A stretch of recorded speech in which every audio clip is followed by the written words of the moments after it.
Hello, hello. What's up, everybody? Welcome to the channel. My name is Alchemy. I am pleased to present to you the latest and greatest. Are you ready? I'm ready. Mesh. This is Mesh. Yeah, I have been working in the background with this company pretty extensively for a very short time, but extensively. Into helping this thing get out. This is a beta version, so you might see some bugs or something as we work, but the programmer Mike, shout out to Mike, cheers bro, has been extremely diligent with adding new features. Most of the stuff that you see here has been through dialogue through this patch specifically, has been through dialogue from him and I've been like, hey, can you do this? And he's like, I think I can. And like, there's so much. The convolver, the OTT, I think he already had the clipper, the EQ. This is like something that's super unique because it's the only like DAW EQ that I know that has both scale and shift. Morph EQ does this, but not inside of its own ecosystem, I suppose. But yeah, and the thing is crazy because it's a web-based VST, which means that updating it and providing just the stability and adding new features and stuff is a lot easier to do because from what Mike told me and what little I know about coding, you don't have to compile the thing. I think that other synths, from what he told me, I'm paraphrasing here, but I actually think that some plugins from Arturia are also web-based, so those are also easier to update. But we're going to go over some of the features. This is the only sound that I've really had the chance to make since I was working on the trailer video, which go watch that, by the way. And I'm going to show you kind of what this can do and everything it's about. Please ask me all of the questions. The answer might be no, of can it do something or whatnot, but if I don't know, we'll figure it out together. And yeah, for that, I will say a couple of things. One is that this comes out May 25th. Super hyped for this too. It comes out May 25th. Second thing is I think that there's a pre-sale going on right now at mesh.audio. I do have an affiliate link in the description, which I don't expect you all to click, but this is something that I think is a big deal. And so, it's like phase plant for me, right? If it's dope, I'm going to support it. You know what I'm saying? And plus I feel a part of this now with all things considered. But in the pre-orders, I'll just pull this up for you. It's on sale right now for $149. The actual price is going to be $200. And yeah, there's all of that. Now, the Mesh Plus, which is a huge feature of this, and I'll talk more about it in a second, is having the ability to upload whatever it is that you have into a cloud, basically, and this gives you access to the community. And the cool thing about this is that within this community, you can upload it and reach out, or other people can share their stuff with you. And I think that the Plus subscription is more so for like the storage that you would pay for uploading or something like that. Don't quote me on that. I'll have more information on that later. But it's really cool. As you can see, I've got one. People like Trinist, Seamless has some stuff. Yeah, and a lot of other people that I can't tell you who else is on this, but is going to be very exciting, is also a part of that. So the sharing aspect of it is a really big deal. And what's more is that the stuff that is uploaded, you can actually give someone a link and it will open up as a website to where it'll give you a full preview of what's going on. And I wanted to spend a little bit of time talking about this because I didn't mention it in the trailer and they really wanted me to, to talk about this. And we'll learn more about this as I get more familiar with the plugin, as well as we continue to get closer to launch, I would say. So yeah, this thing is not a modular environment full of logic devices, full of stuff that, you know what I mean, that you would get really insane with programming. It's meant to be like, imagine if Ableton and Bitwig had a freely modular environment that you could get all of your plugins into, and it's got its own suite of effects and all that other stuff. So this is a basic kind of bass or whatever. If we just take a quick listen to that, let me just delete this real fast. Just remove, and gotta click on this. 1 second, sorry. I have to arm the track again.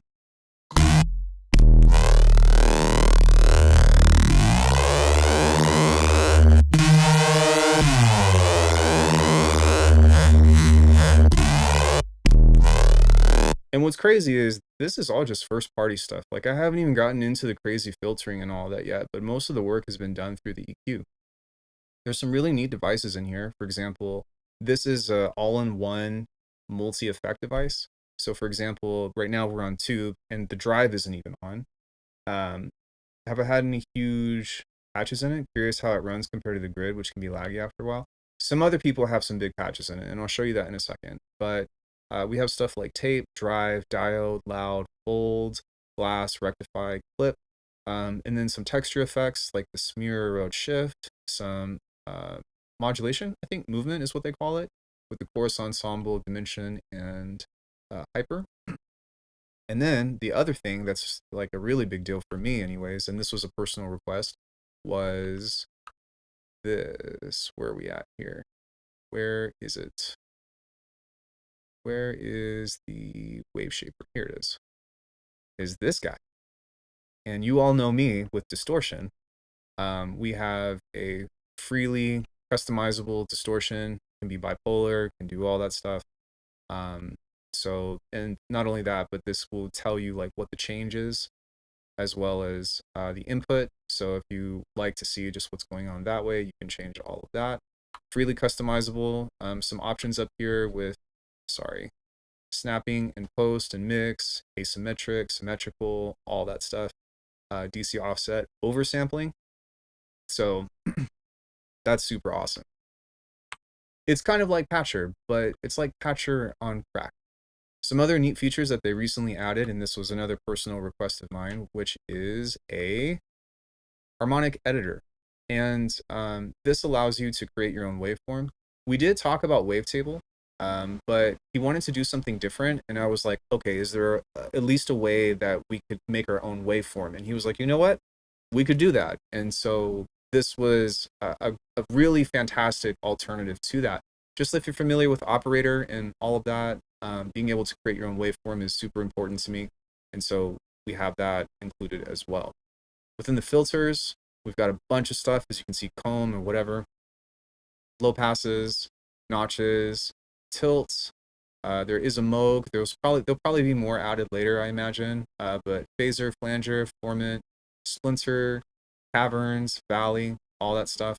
And so it's pretty awesome that all of this stuff has just been added in here and within that. I'm not sure if that's supposed to show visually or not. I hope that wavetable will get added eventually. Those warp modes make me really want it. Well, here's the thing. This has a really interesting FM application. If you're familiar with Phaseplant, you know that you can FM effects into it, right? Or like the Phaseplant effects. But with this, you can FM anything into this. So if we have another oscillator here, which I just hit right click and this popped up, by the way. So there is, if it has a preview, then you'll see it with all of your third party stuff. But let's just say I have another oscillator, which is here. I can take this and connect this node, or what I can do is just make it closer, and every time I make a new thing, then there's that. But let's say I wanted to do a convolution, which this is connected to, and then let's say I wanted to do like, I don't know, multipass. Well, you can use this as an FM source in here. And if you wanted to create something that's like feedback, all you have to do is this. Just drag it back into itself and it'll create a delay. Is this not dope? Like, dude, this guy, along with some input that I gave him, I feel like they thought of almost everything. Can you modulate parameters with VSTs and the LFOs and stuff? Yeah, of course. And that's what this is designed to be. So as opposed to this just being a modular environment, his philosophy, and this is what he told me directly, was that this is supposed to like speed run or optimize your workflow for sound design. So within that, everything in this is modular. There's one thing that's on the list as of now. I don't think that you can do it, but it's planned to where all of this has a mix on here, which is awesome. What you should be able to do in the future is also modulate the mixes and stuff of LFOs. And there's a couple of things in here that are very important that I know are coming. You just might not see them yet. But we'll try to talk about the stuff that they do have, because they have more stuff on here than they don't, if that makes sense. So Self-feedback usually has to be a delay in modular because the feedback has a time on it, and that's how you've always done it in the past, right? Otherwise, if it's just routing back into itself and it's just its own sample, there's not really a lot of control with it. It's just going to be one parameter. Whereas with this, the more that you delay it, the more that you're going to have a different variety of effect. And feedback, typically, how it was designed back then was from creating a delay within itself. And that's why the design is there. However, if you want to change it to something else and you don't want it to be a delay and you want to experiment, change it to something else.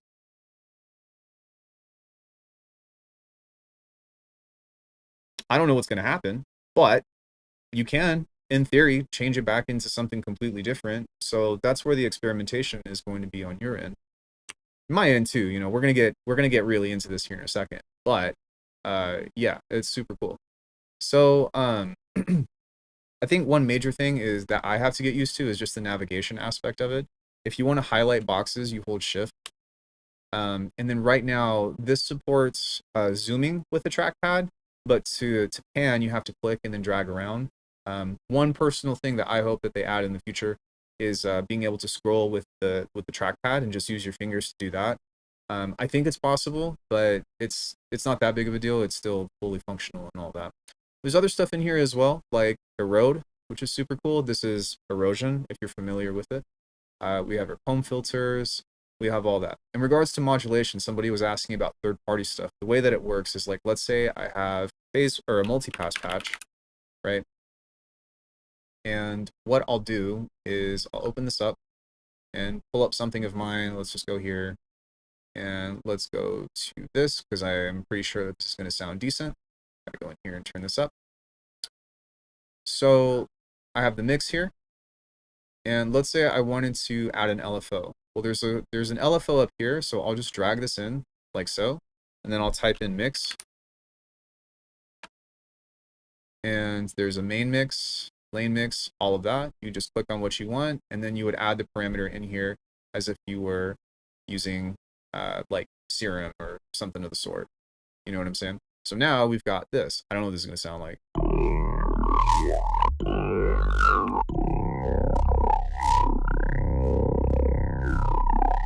I think it sounds like that because there's this cavern thing here, which I'm going to go back to the notch, and that should change that back into what we had from before, if I'm not mistaken.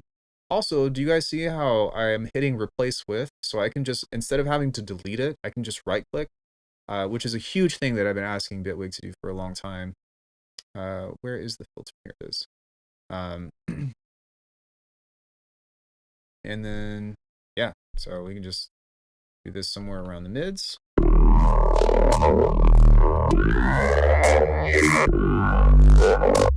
As you can see, we have a spectrogram here, which you can also switch into a spectrum if you prefer. You can click on this and look at the whole thing. Pretty awesome. As well as taking a look at some of the other stuff. For example, we have a rolling sampler up here, which, shout out to Mike, this was probably my biggest feature that I was hoping that they would add. But the rolling sampler allows you to immediately just click. So if I wanted to pull something out, I think that it's frozen right now, but let's say I recorded that. This also has a transient detector on it. I can just go create sampler, and there it is. So even though this isn't showing right now, like I said, this is still in beta, but here it is. I just go boom, and then I've got a sampler, and I can mess with it. And right now we have two different options where you can throw it into a sampler, or you can throw it into a convolver. One feature that I am still hoping that gets added in the future is the drag and drop from the outside, because right now this will save to its own library and then you can pull it up. But I do think that it's planned, or that they're going to work on that in the future to be able to like take stuff from the outside and just like drop it into a sampler, because that's like a really big optimization thing. And again, that goes in with the philosophy of what we're trying to do, right? Is we're trying to optimize and take away all of the pain points of the crazy modulation and setup that you would want to do within a patch, and then just be like, just have at it. And that's the big reason why I'm excited about this and why I jumped on board with this project.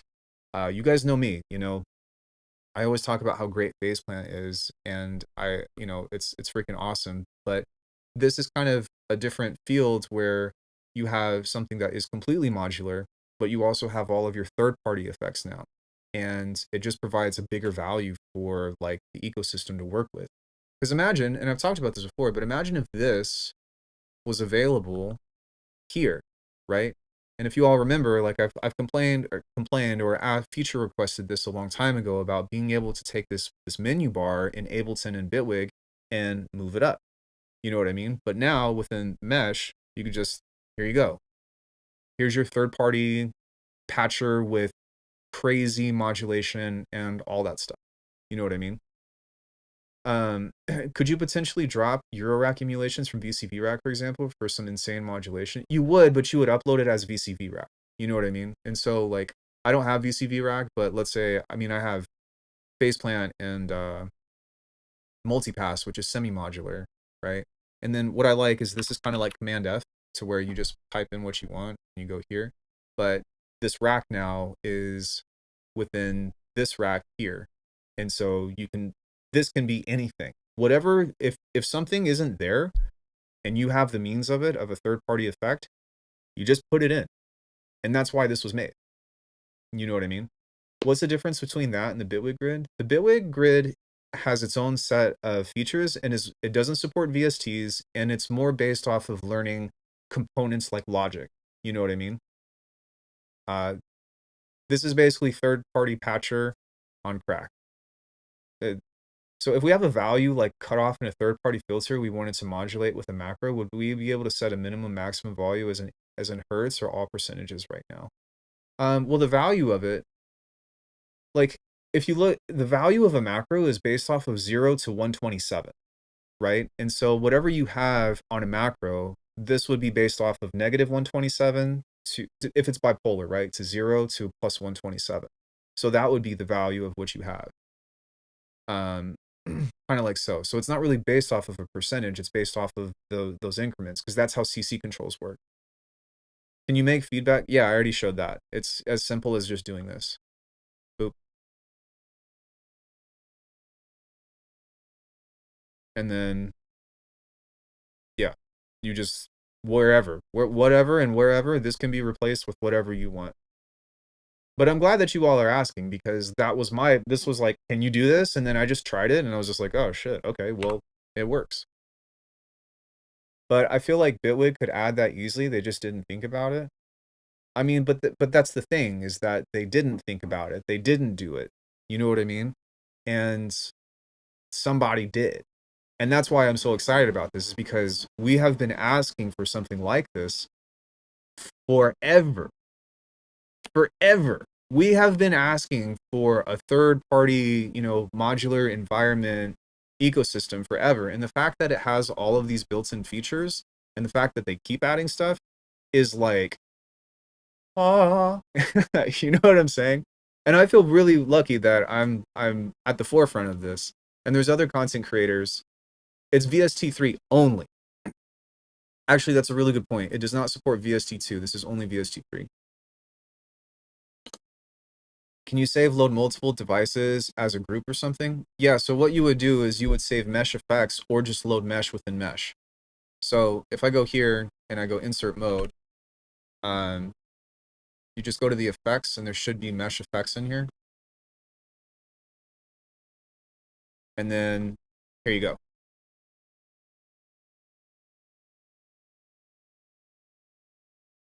What's very funny is that, but that's something totally different, because I know about that too. I just can't talk about it yet. But that's going to be something totally different. Like these guys are not competing with Kill Arts. This is a very different thing. And what's more is that thing is also going to be crazy, and I'm really excited about that. But the cool thing is that you can also put that in this. So, you know what I mean? It's going to be the best of both worlds. And I really think that between Faceplant, Multipass, Snap Heap, and this, like, this is the entire suite that anybody could ever need for sound design, if that's all you have. Yeah, if I'm not mistaken, they already showed a bit of that, right? To the public. I still can't show it. I still can't talk about it. Just out of, yeah, I'm not supposed to do that. But it's gonna be cool. I can say that. I do think that they showed something. Maybe did they show anything at Super Booth? Um, May 25th is when this is coming out.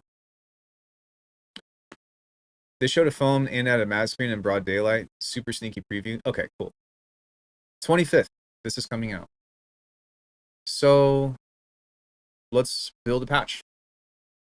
Because you guys probably want to hear how it sounds, right? Let's go new mesh. I just right click, I add a node, I go oscillator, and it's already got an output with an envelope. If you prefer, you can change this to whatever kind of modulator they have. Also, this has MIDI through, just like Bitwig. So whatever input this is going through, if you want to add your scalar or whatever, you just put it in the chain and it'll go all the way through and send it all the way to the other side. So if you have stuff that's triggered or whatever, that'll work, which is great. Yo, what's up, Voltage? Wow, sorry, what's up, Voltage? Welcome. So if I wanted to, I could create something like this that would just be an interesting waveform.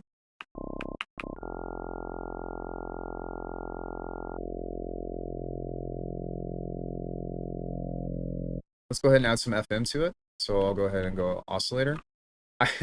That's what I'm saying, man. Everybody has been asking for this forever. That's why this is such a big deal, at least for me, right? Sorry, that goes sync. This is FM. So what I'm going to do is I'm just going to delete that connection. Just grab it up here. Now that should be FM. There's a mix thing on here. Kind of like so. And what I'm going to do as well is we are going to add some distortion with their main plugin, which is called Neat. Neat is their multi-effect tool. So is this in the right place? I think it is. I want to say it is. Here.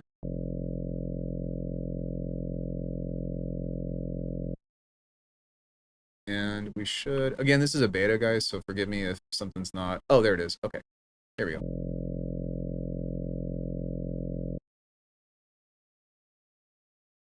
Go here, there it is. Let's go into this. All right, so it's a little borked. Just know that it's going to be there.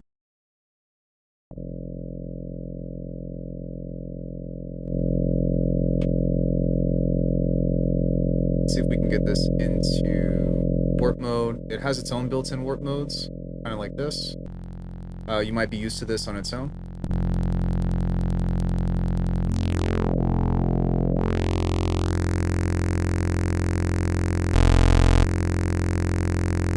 We'll go into this, insert node, go into Neat.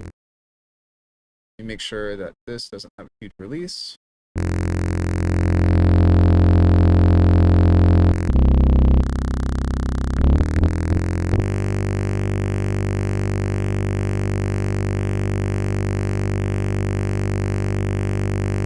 And now I think this is doing the F. Yeah.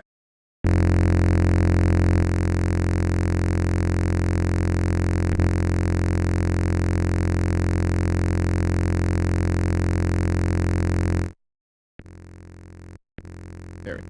Okay, sorry, I had that up way too long. Okay, sustain. There we go. So that was my bad. All right. So now that we have something like this, we can go into the other thing that I wanted to show you, which is the EQ. And this EQ is freaking sick. I have Soundstage's VST that does it, but has issues as well. Trigger the oscillators from MIDI from FN to work. Trigger the oscillators. Oh, I see. Gotcha.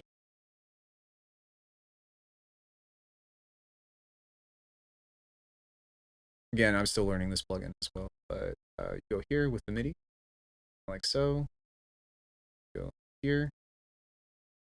And now we add the FM. Thank you very much. I don't claim to be an expert on this, but we can go octave up.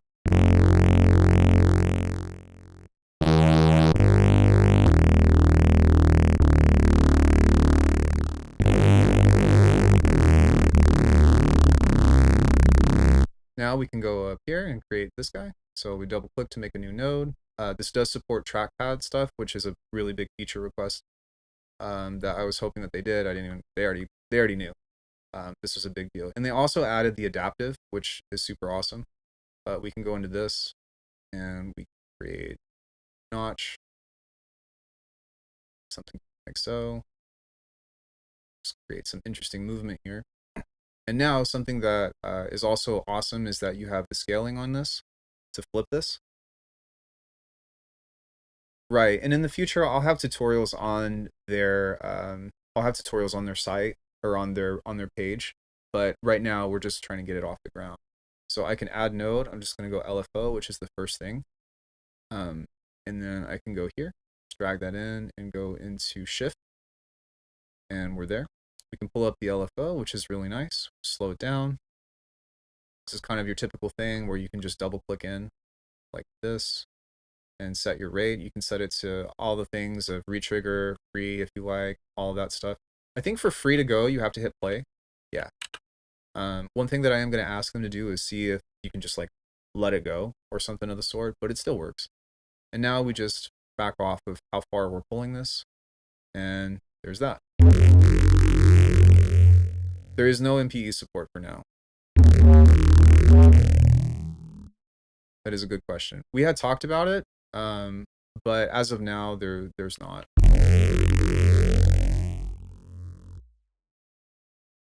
And the thing is like, as far as like features really high, I suppose, and we talked about this, and he said that if there's a lot of requests for it, then he can add it. But the reason why we didn't is because, to be honest with you, not a lot of people are using it. Like it's nice to have as a feature list, but at the same time, not a lot of people are actually utilizing it. You know what I mean? Not very many people are even utilizing like velocity. And so yeah, but it's not like it's never going to be there. It's more of if he gets support for it, because like keep in mind, like the developer is pretty much one person, maybe two people if I know. But he's doing everything himself. Cool. So I can right click, go like this. I can add in my filter or ring mod, which we'll do that here in a second actually. But go here, insert node. Where is my filter? There it is. Wait, is that scan a problem? All right, hold on. Let me catch up with chat. The only thing with software like this is dependent upon VST plugin scan, and when that falls, everything will fail and the plugins don't load. Well, the plugins do load. I haven't had any issues with it so far. The beta is stable. It doesn't crash, but not at like some stuff doesn't always, like some stuff is a bit buggy, but it doesn't ever crash on me. Thanks for making this banging for sound design. Yeah, I can do this type of stuff in my DAW already, but it works as a prohibitive way when you arm multiple tracks. Wait, what? Trigger oscillator from MIDI. I have SoundStage's VST that does it, but I don't think it's the same thing though. I mean, this should be good for learning too if you're a beginner. You can use your own instruments instead with the built-in oscillators, and they have MPCs. You can use your own instruments. Yes, it has third-party support. No, it doesn't have MPE support.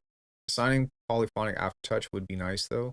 Like I said, if enough people ask for it, because he's going to be listening to the community, then he might do it. But I just want to be transparent with what it has and what it doesn't have. You know what I mean? I think he means the VST plugin scanner from the DAW. Well, the thing is that this has a standalone as well.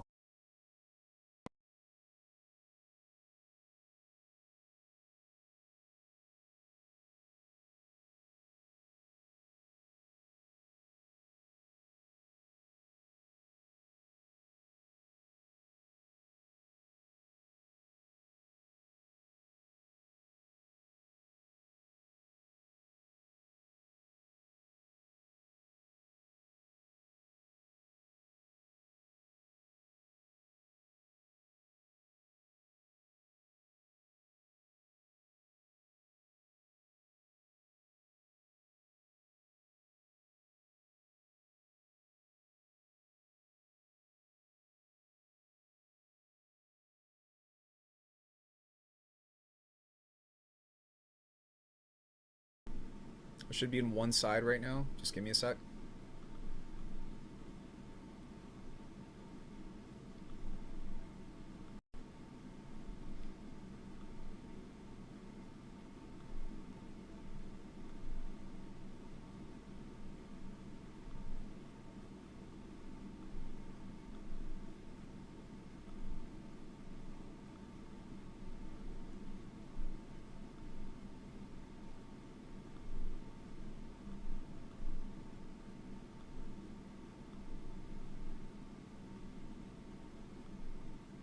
If you guys know my channel, you know that for whatever reason, anytime I open two DAWs at the same time, it totally crashes my audio.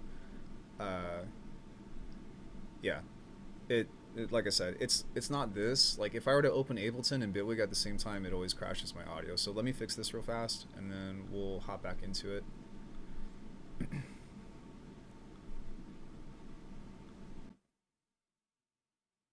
It's not going to be. So you can load sequencer VSTs. Yes, you can. It'll load both MIDI VSTs and audio-based VSTs, or like synthesizers as well as something like Scalar or whatever, and it has MIDI through. Um, well, I'm excited for this. Less than a handful of available modular plugin hosts out there with this kind of feature. It's the only, like one of the only things that I know about that has third-party support, except for what, Patcher?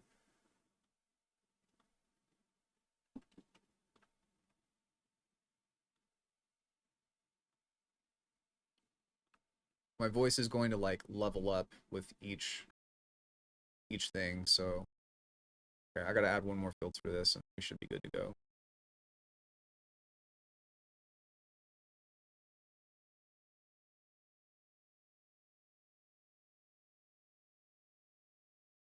Just TSR, this up here, this here, and then go into the default. I have like super sibilance, so we should be good now. Voice okay? Can you guys hear me all right? It seems a little low, so let me come into this and try to turn this up just a little bit. Yeah. Testing should be good now. A little bit of clipping, and I think that we are golden, if I'm not mistaken. And I think we're good. So anyways, sorry about that. But yeah, this runs in standalone as well. And something that I am still hoping that Kilohertz does in the future is give us a standalone version of this, of phase plant and multipass. But the fact that it's here, like you don't have to open up a DAW. You can just open up this and just do sound design with like, yeah, it has resampling, like I had said from before. Like it's got everything, man. Almost everything. Like it's very little now of stuff that I can think of that is not available within this. So yeah, I'll go here. I'll go and build a notch, like so. Notch 24. Zoom in. The resonance is here. Do this. And the other thing too is like if there's a modulator that you don't want to go from the LFO, you just right click, go add LFO, new LFO, and there you go. So that's super nice. Make this a little slow. It also has dice. Yeah, if you want to randomize or whatever, show something there. I'll just do this here. So I go right click, add dice or steps, and now you just hit the button and it triggers. So I need to add it, but you can see it's a little difficult, but there's this little white thing right there that's making that jump around. Well, you can see it through the waveform, so there's that, which that's super easy to set up. Oh, I know, right? Like, dude, one person doing all this stuff, it's insane. So yeah, we can also flip this, which is nice. So I can just go right click, go add LFO, LFO. Now you can see that this is doing the thing. Just kind of want to slow it down a bit. Go. Just back off of the mix. Oops, just a bit.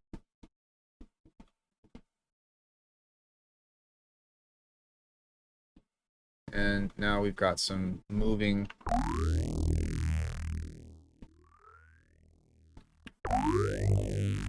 I mean, that's kind of crazy, but yeah. Or we can just go modulation settings, remove modulation, put 0, and there we go. We can come back to this. We can add in our multiband compressor dynamics, which this might look familiar to you, kind of like so. And we can have multiple bands. 1, 2, 3, 4, 5, 6. We also have a transient mode. There's also a single mode. You can also turn the clipping on, which is awesome. So within that, if you want to, it's not just limited to this. We can also go right click, insert node, just type in clip. Actually, it's in neat, my bad, but there's a clipper on here. So you just go to clip, and then it's good to go. My bad. Sorry, this is, yeah, we're still working out some of the interface stuff in here. But yeah, now it's got a built-in clipper. It's double clipped. This sounds great, by the way. And works in the same way if you're familiar with that other plugin.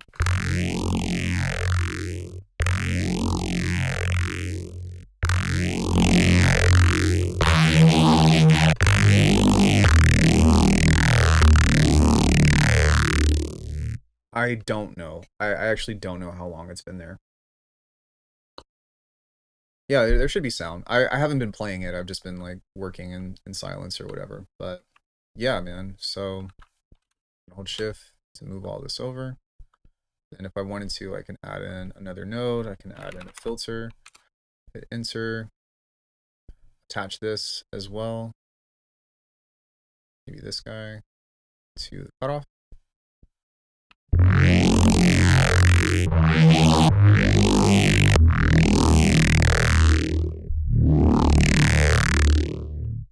We can create different shapes with this, like so, or rather like this.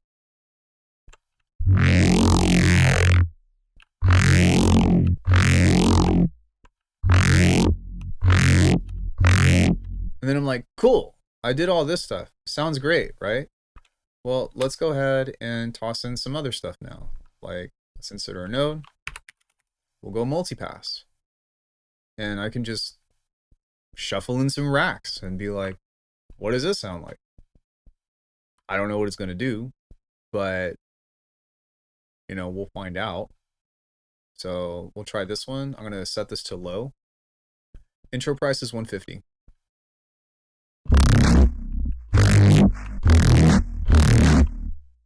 Cool, that makes it pretty loud for sure. Let's try this. I'm going to start with the mix down. Let's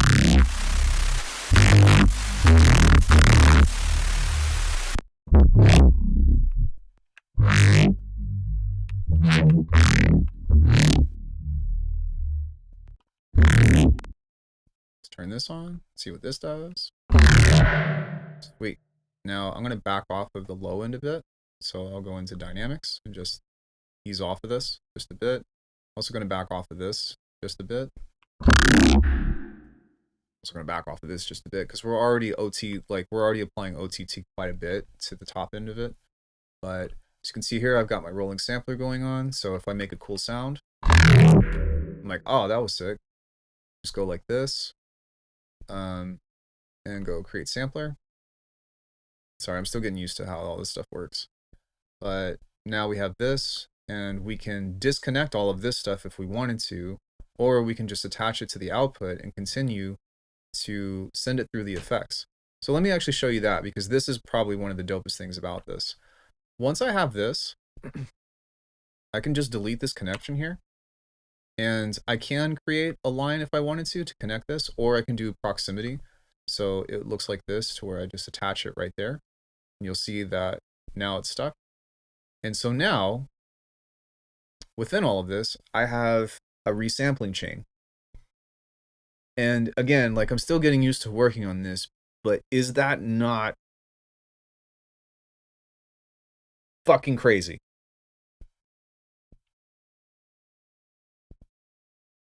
Because if you think about it, this is something that you can do inside of Serum, but now you have all of the effects of what you would normally do when you get into bass redesigning or even drum design, because you can just cycle it right within the same chain and just boop, pull it out, boop, pull it out. Um, I don't know. In my opinion, this thing is insane. Yeah, and that's part of it too, is that they are still working on the optimization aspect of it. But do you think that you'll use this from now on, or is it still better to just load phase plant? I think I th- I don't know yet, to be perfectly honest. I'm extremely optimized in my workflow, and there's a learning curve with this. But at the same time, I think that it would be silly to dismiss it. You know what I'm saying? And I think that using this for certain things definitely would be beneficial, because that's really what he's trying to solve here. He's not trying to come up with necessarily like he's not trying to come up with like, the craziest modular environment ever. He's trying to say, or they, sorry, MSH is trying to say, how do we make this so useful and so optimized that it takes away all the pain points of your sound design? You know what I mean? That's what this is about. And that's something that I can get behind. And so some of the kinks that we are working out is some of the core workflow stuff. But even still, you know what I mean? Like, this is so far beyond, even as a concept, anything else that's out there for this. You know what I mean? And if you're comfortable with this workflow already, if you're an FL guy coming from Patcher, like, this is 100% your world. You know what I mean? And I think that it also depends, Sometimes if you just need a single chain, or like if you're used to the Command F and you just need one particular chain, that's it might be better to use. It might still be better to use something like Bitwig or Ableton. But where this really comes alive for me is, let's say we go back to Bitwig. Here's the thing: if I'm working within Bitwig and I want to do something like frequency splitting, I can do it, but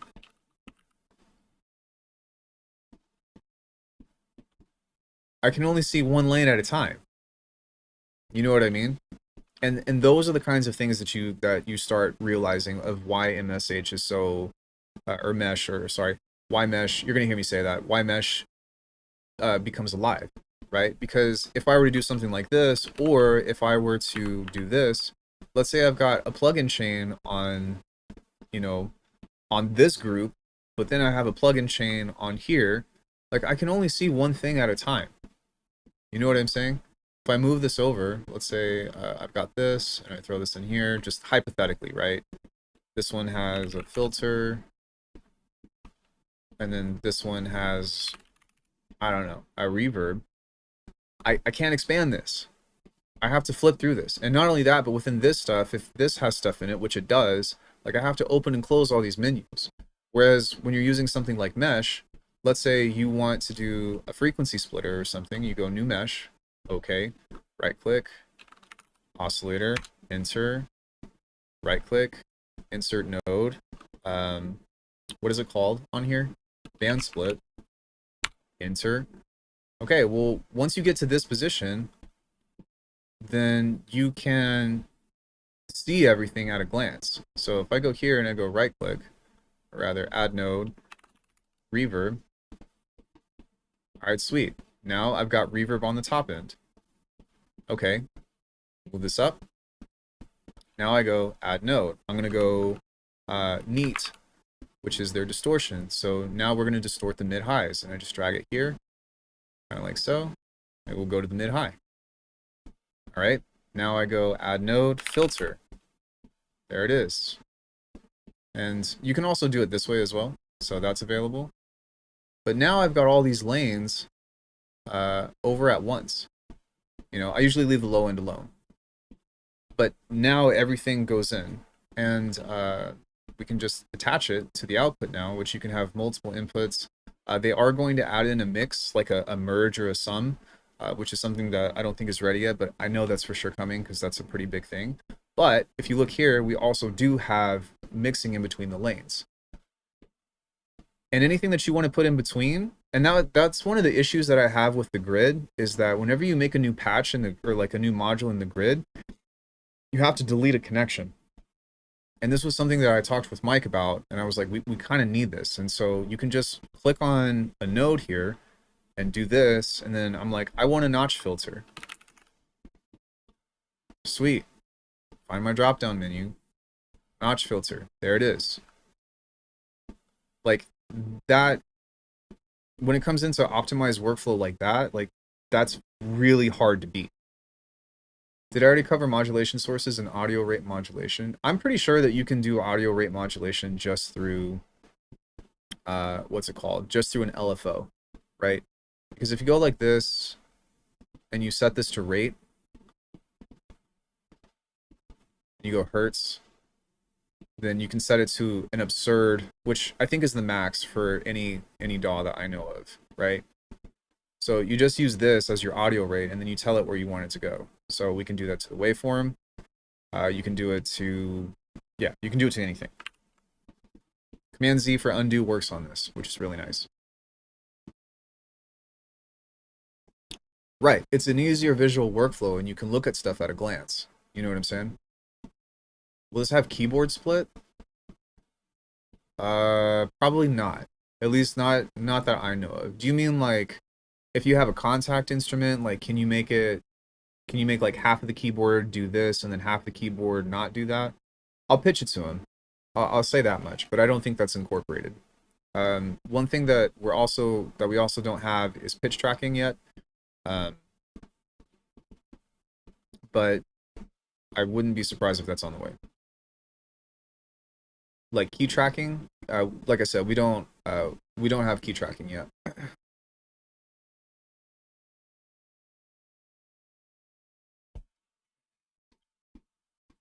But yeah, I mean the thing is too though is like just because this doesn't have native key tracking doesn't mean that it doesn't have key tracking, because it has MIDI in, right?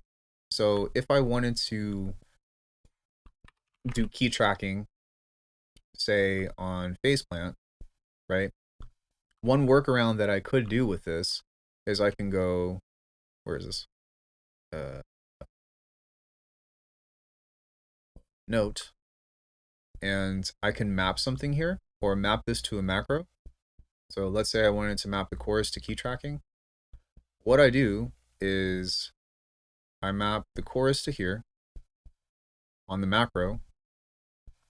Then I go to the key tracker here, and as you see me hit a note, I have to connect the MIDI.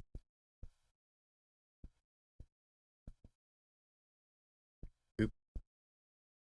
We go here. Now whenever I hit a note,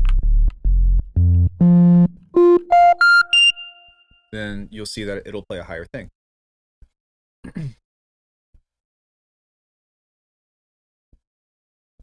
Hope we're not forced to scan 3,000 plugins and load the ones we want without having to scan all. Well, it's only VST3, so that probably will filter some of the stuff that you have. But I mean, you only have to do it once. You know what I mean? Unless if you move a VST, it only has to go through that one time. Like, for example, I guess just from a glance, if I were to upload a new thing, so let's say I delete all this stuff.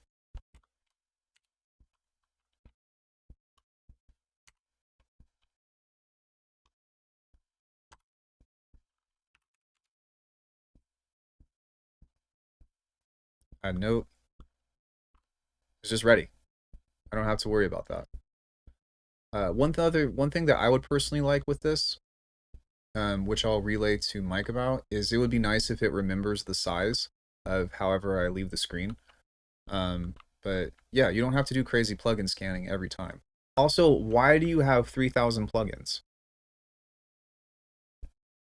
But even still, rather than search through all of your plugins, just pull up what you want with your search function. I want Serum. Look, it's already connected, it's ready to go, right? Go here, go into my cute little brow basics. Ow, sorry. And I can play with my... Cool. You know, if I want to create this, I go here. I want to mix and match with stuff like multipass. I can do that. A gentleman never asked. Who said I was a gentleman? That's where you, that's where you messed up. No, I'm joking. Let's go in here. Let's add that.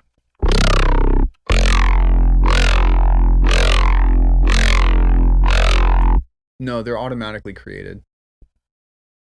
Cool. So I'll go here. Now I can mess with, you know, something like beam. As you can see, not everything has an interface on them, but I think that's tied to the VST download that like might have a thumbnail or not. You know what I mean? But I can go into this and go into some user stuff and create something insane or something like this, and it's all ready to go.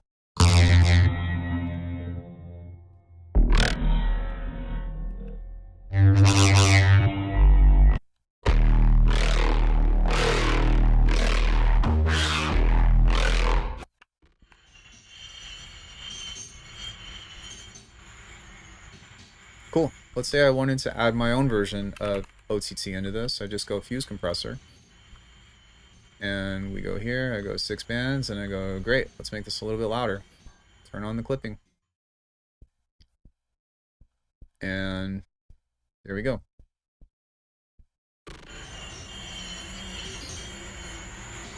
And then of course I can mix and match.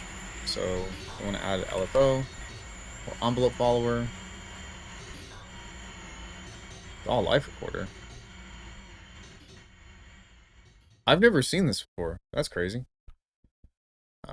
Yeah, so we just go here and we can go to this, and any of the stuff that's within here we can figure it out, right? So if I want to find a parameter within taps, I can go like that. Sorry, I gotta go like this. Go taps, and I can go delay, taps time delay. Make this a little bit slower.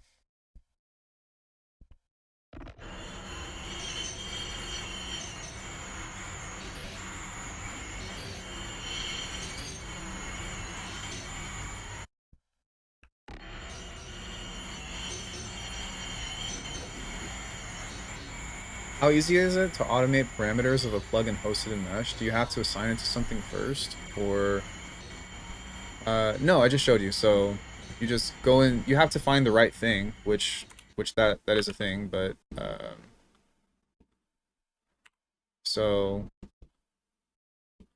just drag this in here, kind of like so. And then if it has a macro, that's probably going to be the easiest because you can just find macro. You know what I mean? But in going in all of this, delay, something that I think would be cool is if there was something on here that popped up as a macro. So like if I started to move something, then like a little ghost macro or whatever would come up, and then you can just go modulate that. So that's something that I need to write that down, but that's actually something that I'm going to request. So that way it's easier to find the modulation. And I know that I'm not saying that it's going to be in there, but we'll come up with a solution for that.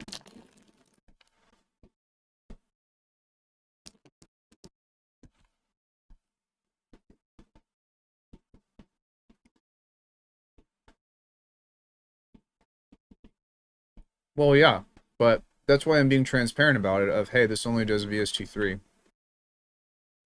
Wait, does it?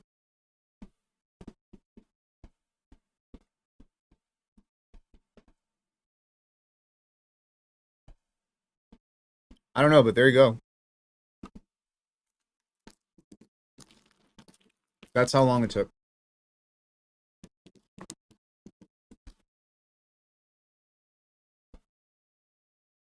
So we don't have key tracking yet. Can modulation signals be processed?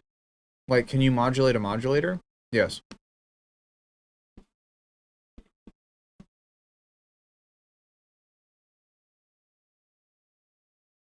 Mm-hmm. Well, most stuff in here, right, you can just set it to a macro. So for example, if I drag this in here and I type in macro, that'll pop up. So that's probably the easiest way to do it for now. That being said, I think that I personally think that it would be cool if like in some floating area or whatever, the last touch parameter that you have will just pop up like in the corner or something like that. And then that way they can just add like an LFO to it or whatever. It's still possible.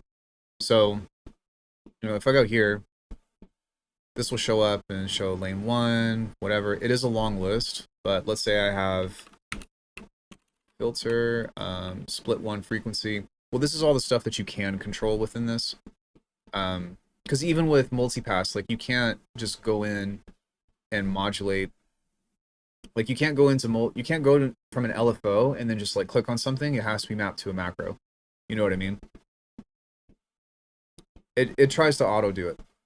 But if I were to do something like this, and I map something to a macro there, I can just go here and go macro. There you go. Right now, I don't think anything is assigned to the macro, but it's there. Yeah, you can mod for sure.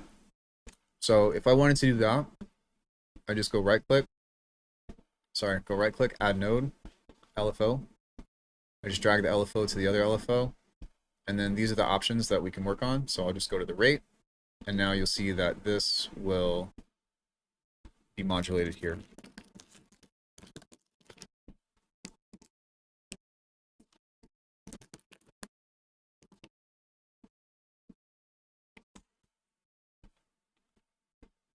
So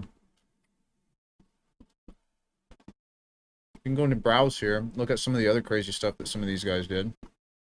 I think this one was pretty crazy.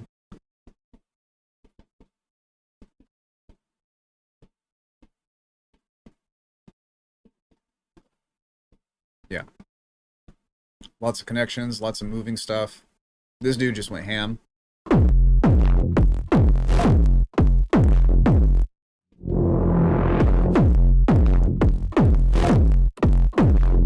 It looks like they just pretty much created a full sequence with whatever is on here.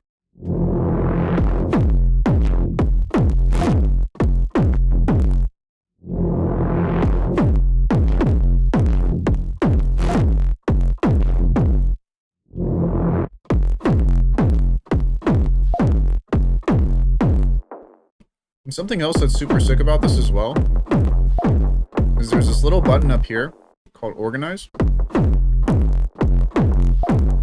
Look at that.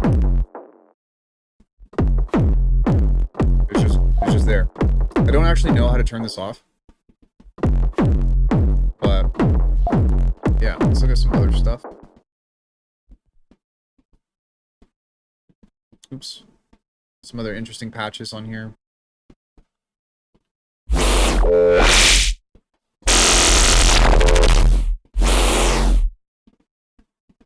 Yeah, cool. Organize. Go browse.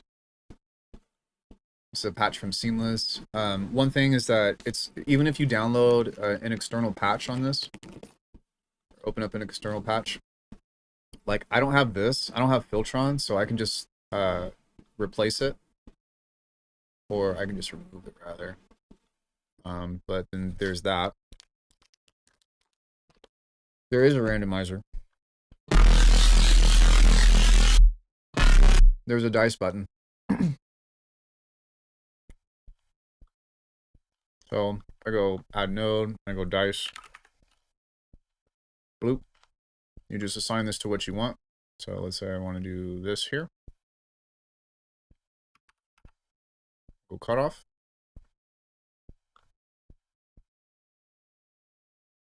And you can just, you know, set your range or whatever that you want to do.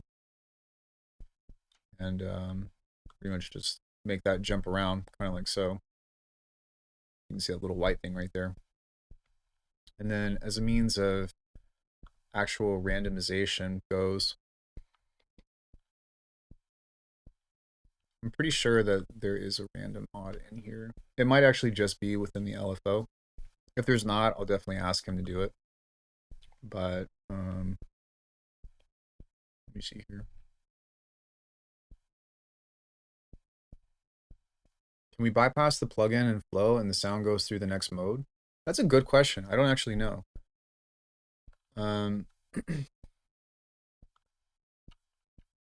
That's actually a really good idea. Let me see. And then it looks like there isn't a randomizer on there, but or maybe I don't know about it, but I'll ask them about it. But if I go here, you can go mute. Yeah. So you can turn it off and do that.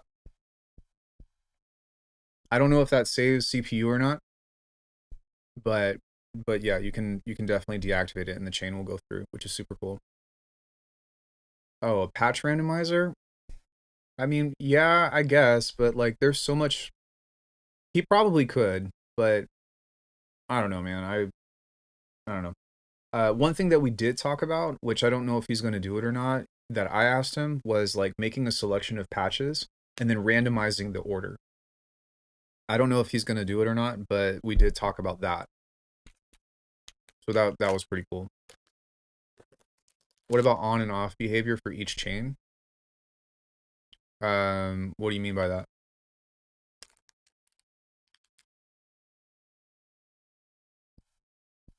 What you would do, which I don't think that we have it yet, but there's a mix here. In the future, we're going to be able to. He said it's on his list of being able to automate the mix.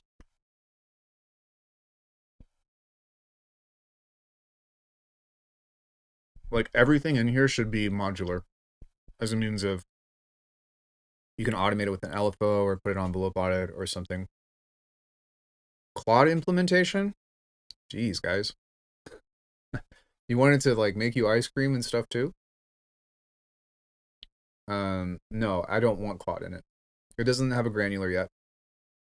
But can it run Crisis? It could probably run Doom.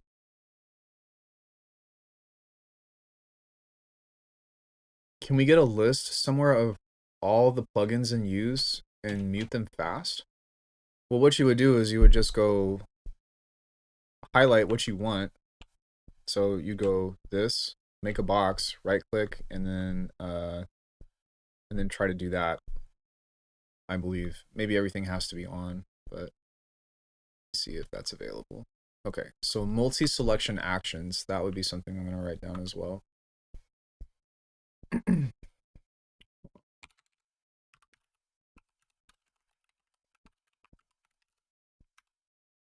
What was the other stuff that I said I was going to ask? Randomizer.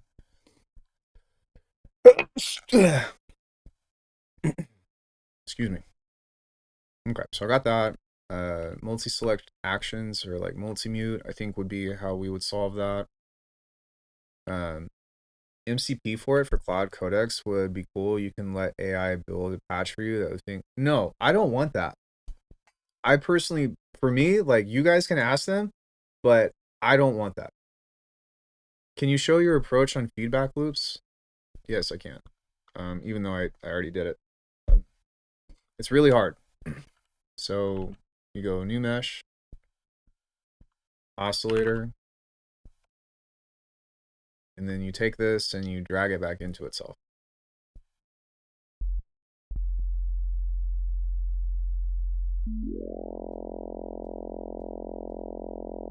It might need to go here. Sync, phase modulation.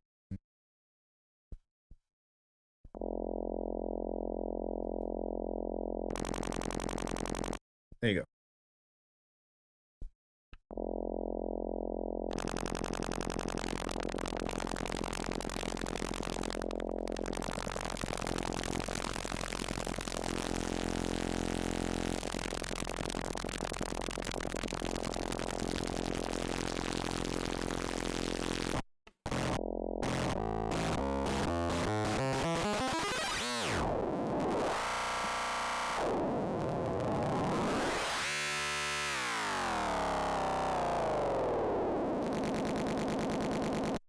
Yeah, you can do that too. Anything. And you can replace this with anything as well. So you could replace this with a filter if you want. Be careful. Everybody, be careful. But I think that if you have something like this, we can start from a low mix.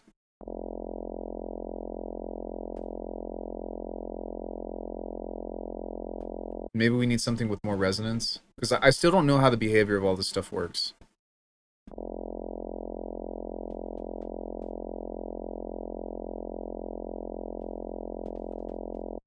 Let me try an EQ.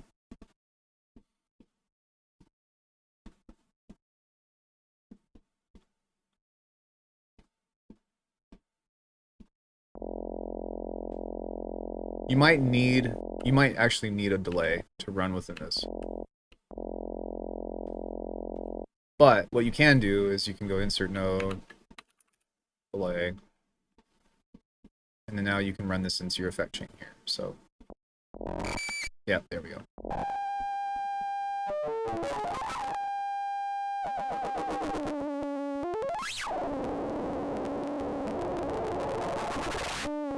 Probably not. Just jumped in, but can you encapsulate or subgraph a group inside of each other? I think like let me write that down, because you can have a mesh and a mesh, for example.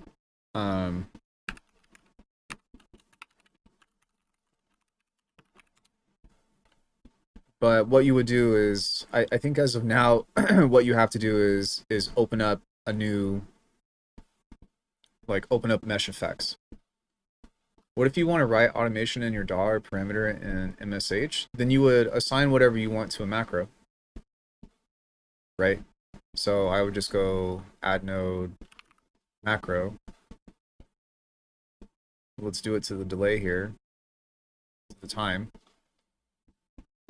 Close out of this, and then I believe, let me see, if I go here,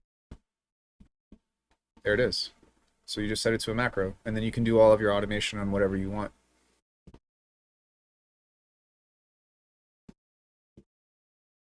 Right, that's what I'm saying, is you can load another instance. But I do agree. I think that some kind of internal hosting, or like creating whatever, would be good. But I guess what you can do as well, I think that like a solution to this somewhere down the line would be, you have this, right?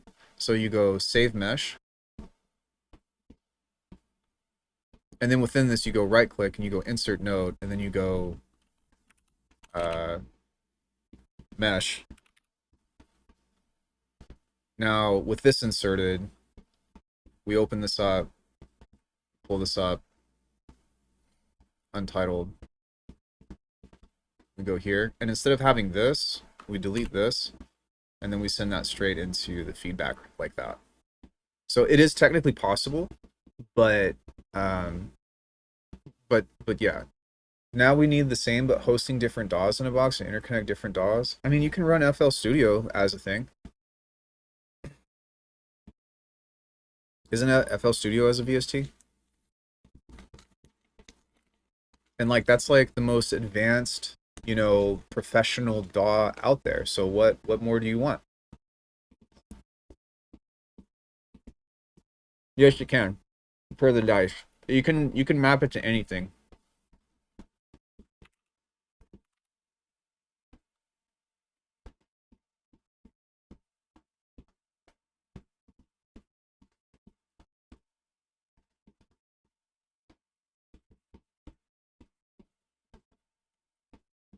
There's no limit.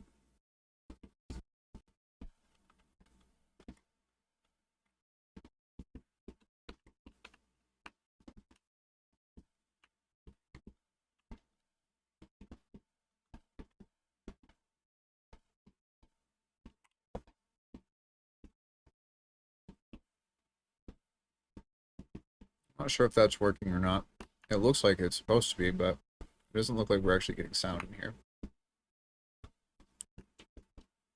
There are sidechain options within this. So there's a couple of parameters on this. I'll have to mess with that later and get that working, but maybe it has to be mesh effects or something to save that, but I am going to write that down. Thanks, Alex. Take care.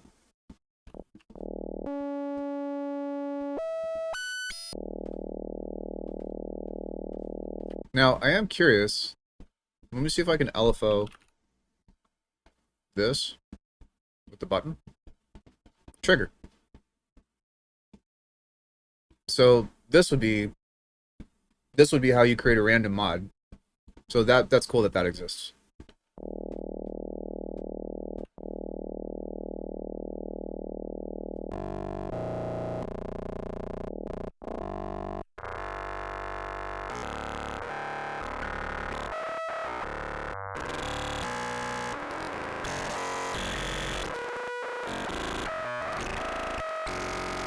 And something else that I know is on the way is there's the dice, but I also know that there's going to be a trigger that comes in. Um, so like for example, I do a lot of stuff where I have um, something trigger the phase of something, and I showed him the reason why because I make a lot of percussive stuff that's random. Are there built-in MIDI sequencers? I don't think so. No, I don't think so. Well, yes and no. There is this with the steps, but I don't think that this is triggered by MIDI.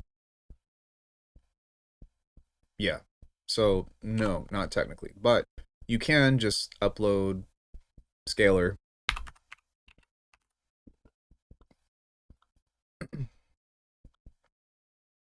something like this, and you just put it before and it works. So if I go here, let me turn this off. That goes into that. Not even an arpeggiator. Just put one in. Like you got this right here. You got perform, or there's free stuff, whatever. Or like if you're in a DAW, just put arpeggiator beforehand, and it will trigger it, and it will send MIDI through. I don't.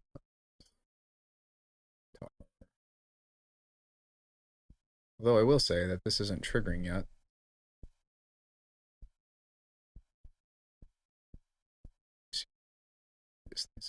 This hello.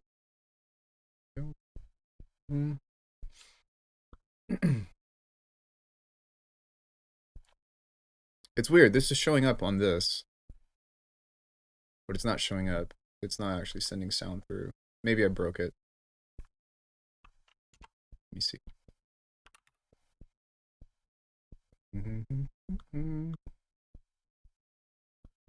Go here. Let's try this again.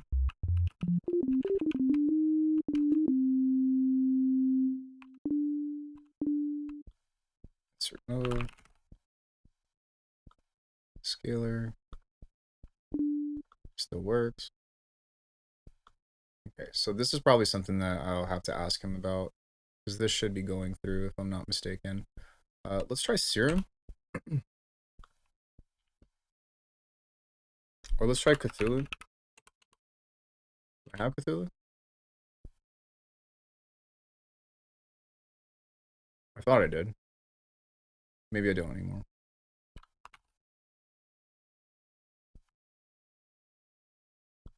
But I think that we can just try Serum 2 on this. And second. Do this. Turn this off. Turn this off. So that's not firing. So we'll have to figure out how to get this to send MIDI out as well. But to be honest with you, like it's probably going to be a simple fix for him, or either that or I don't know how to trigger it. And I'll ask them about it. But let me write that down in the notes as well.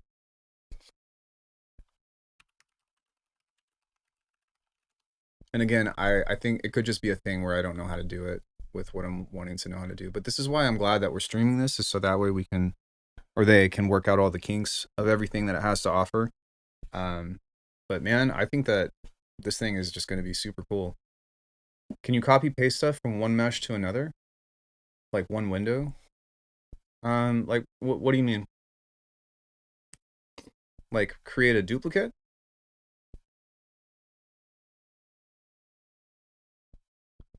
Like let's say I have a utility and it's like this and I wanted to create a copy of the utility? Is that what you're asking? Thanks for showing this off. Being able to rapidly write programs and change easily while having some strong esoteric sounds design. It's the reason why I started using Macs. I'm reading morph and modulate between plugin states.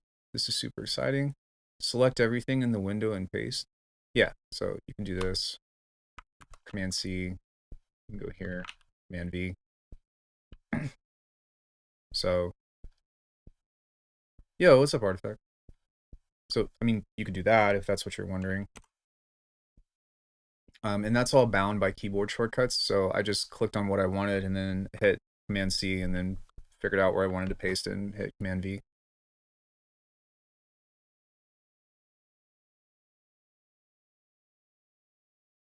Yeah. Two instances of mesh, two tracks, and you want to copy like three nodes wave shaper. Oh, I don't know. You're saying, can I move it to a separate instance of mesh? Yeah. Okay. I don't know. Let's find out.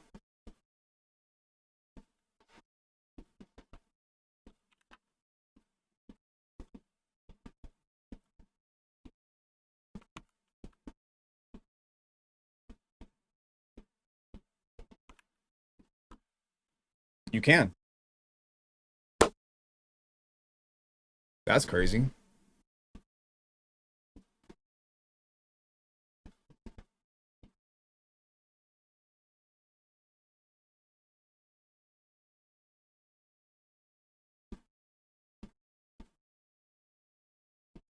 Yeah, that's pretty sick. They're communicating with each other.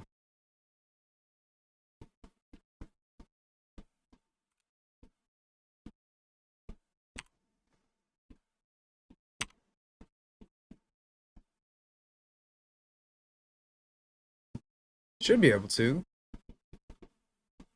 I mean, if you could do that, I think that it because it copies to a universal clipboard, right? Does it paste every parameter they're set? Yeah, but I think that if it has modulation and the new instance doesn't have modulation, I don't think that it would. You know what I mean? I don't think that it would, but I don't know. If I go here and I go insert node and then let's go mesh effects. I go in here and I go right click, or I just go paste. Yeah, the parameters are still the same. So yes, you can.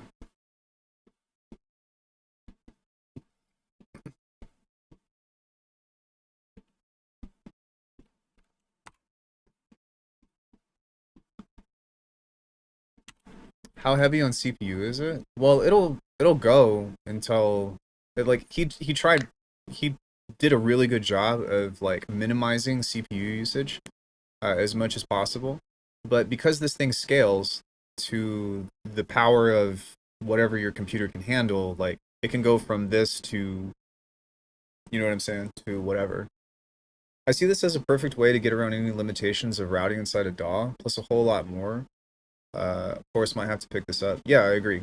Can you copy some nodes real quick and attempt to paste them to a notepad or text editor window? I'm wondering if it will paste a shareable text. Sure.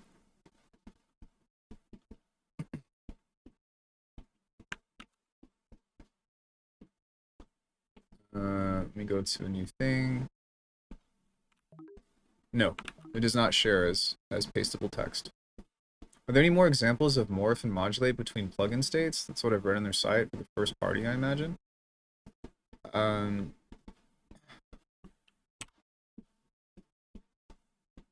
what do you mean between plugin states? What do what do they mean between plugin states? Let's find out together.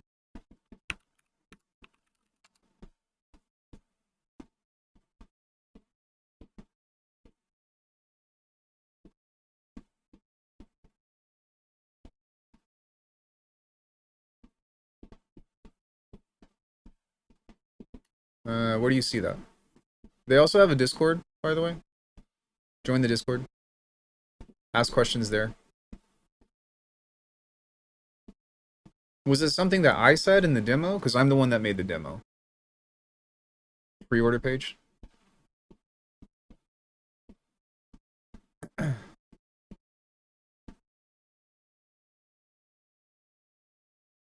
Between plugin states. I don't actually know what that means. If I had to guess, it would be uh, you learn to do when you learn interactive walkthrough in this tutorial. Oh, morphing between A and B states. Okay, so what you would do is you'd state a plugin state, right? How would I even do that?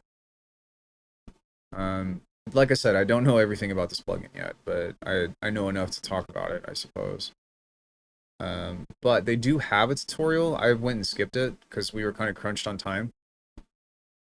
Do you know if MSH will have multi-core processing? It probably already does, to be honest. Or maybe what it will do is it will borrow on whatever your host DAW is. But in standalone, I'm pretty sure that it has multi-core processing. Have to reset the tutorial in the settings so it pops up. Okay.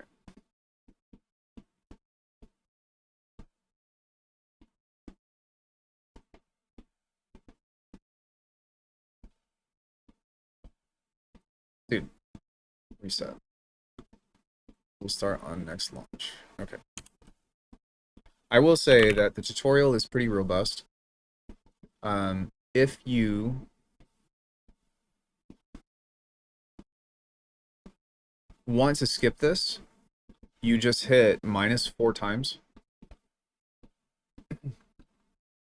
But let's just speed run this. Oscillator, double click anywhere to open the node.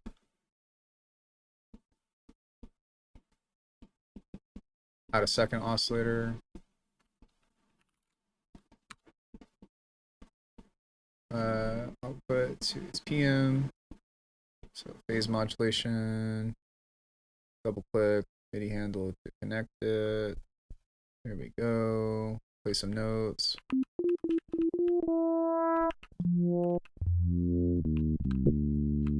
We continue. Explore warp modes. Probably should have opened the video with Chev. Continue. Right click. Add LFO. It's there. Continue. Modulate the warp. Drag from the LFO's modulation handle. It's here.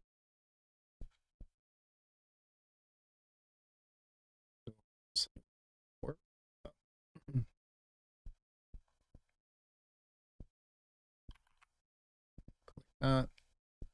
Yeah, like the tutorial is pretty robust.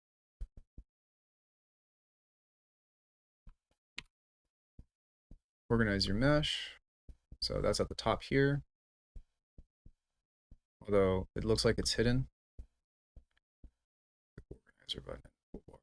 Maybe I need to make this bigger, but it's actually covered.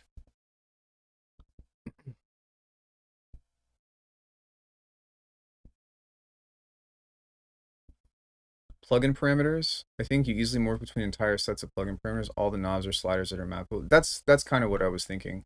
Do you know if Mike is going to give more details leading up to the release? I was going to ask in the Discord, but the server wants you to sacrifice your phone number to Discord. What do you mean? Hey, Alchemy, does MSH have graphical remapping module for parametric values, modulation values? Yes, but it would be through an LFO. So what you would do is you would set the speed to 0 and you would modulate the phase. That's a good question. I will say that I think that that is that's covered by that. Let me write that down as well. That the tutorial is covering. Very nice. So we'll do that. Add a wave shaper. Boom. Right click, auto gain. So that's cool. The auto gain is enabled. Menu, add a plugin, add node, kilohertz, slice EQ, window. Click A to save a snapshot. Tweak the knobs, then click B to save another. So this is probably what they're talking about here with the snapshots. So what you can do is go like this, kind of like so. Okay. And then I hit A.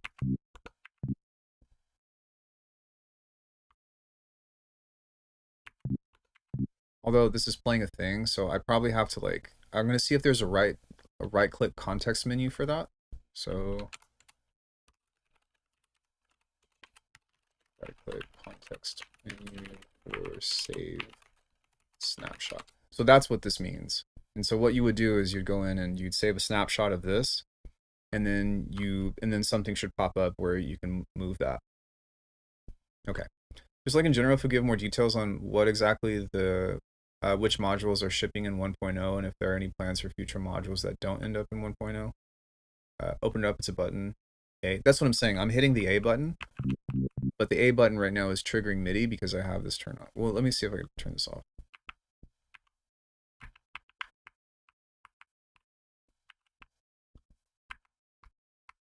Yeah, so right now this is still trying to trigger MIDI.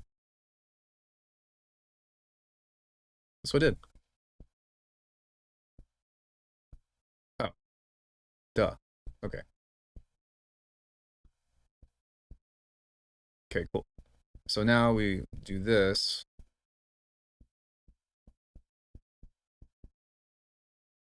And hit B. Ah, okay. Now we go LFO. See, I didn't even know about this. This is crazy. And then you go morph. And now if we open this up,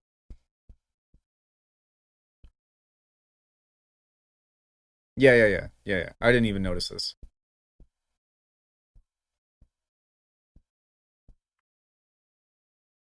Interesting. So that's what that means.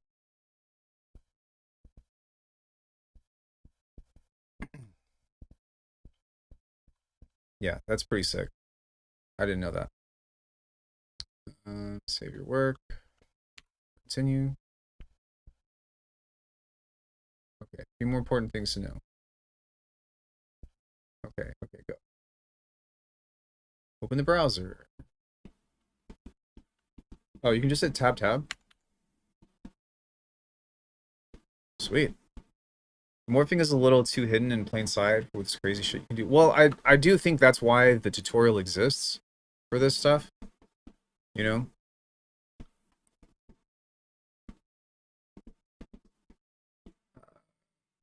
Browse to use your arrow keys to flip through them. Okay, so you can flip through them like that, which is kind of cool. Oh, you can just browse through the presets like this? Bruh.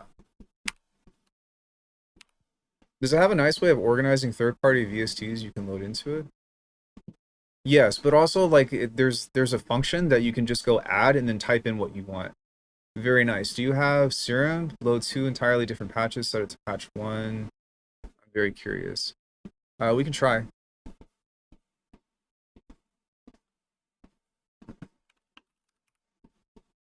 I think that it would have to I think it would have to be a snapshot of the same preset. But maybe we'll see what it can do.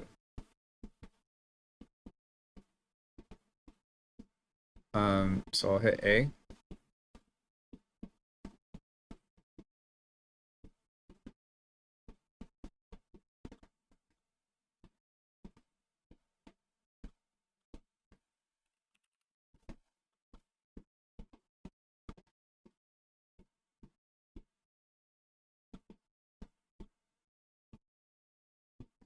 No fucking way.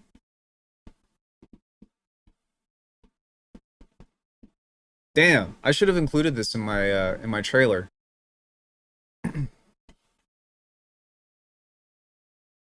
Wow.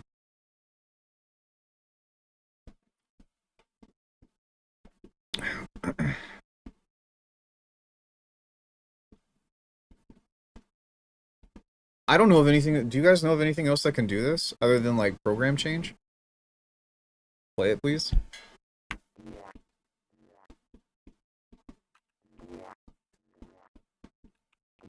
Is it making any sound?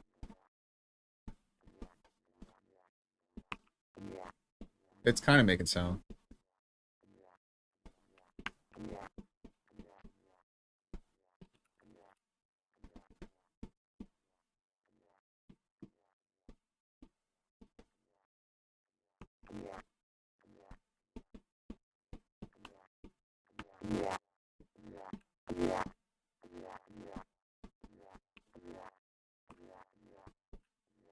Kind of works. Be triggered with any automation clip. Make sure only to change continuous parameters and morphing without clicks and stuff. Yeah, but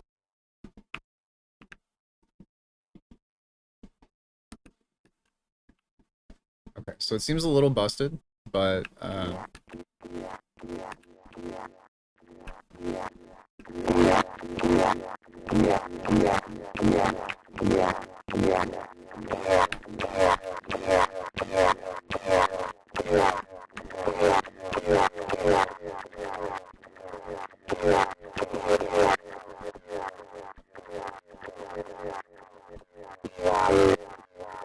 yeah, maybe it's slow enough. Wow, there we go.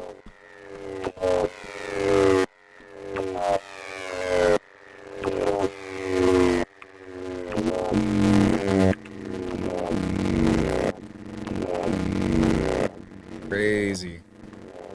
Oh, you're a pro now. Leave me alone. Nice, Mike. Nice. Oh, there is also an Easter egg that coming out. Um, I'll tell you what it is. I'll tell you how to find it, but I'm not going to show it to you. So if you hit left, left, up, up, right, right, there's a cool little secret thing that he's included. I know one other meta plugin designed for that kind of morphing, but I can't remember the name. The fact that this can do it in a node editor is fantastic. Yeah, I mean, even just for getting like random shit, right? I think that's pretty cool. And of course, like you can always have two instances and morph between the mix of those if you wanted to. Um,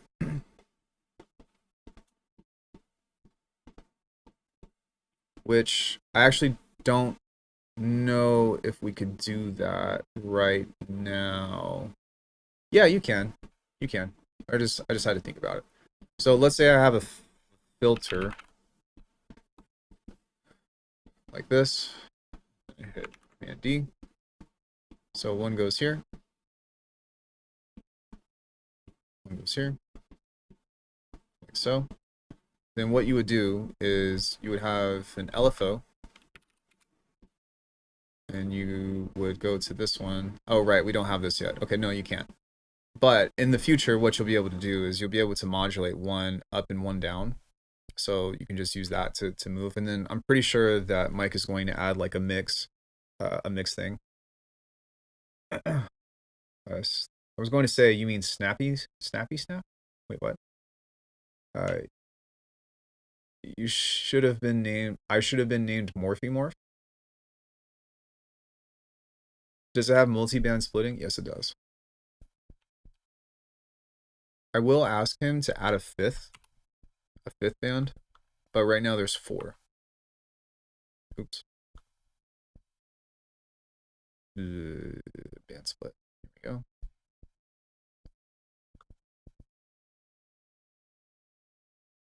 I know, right?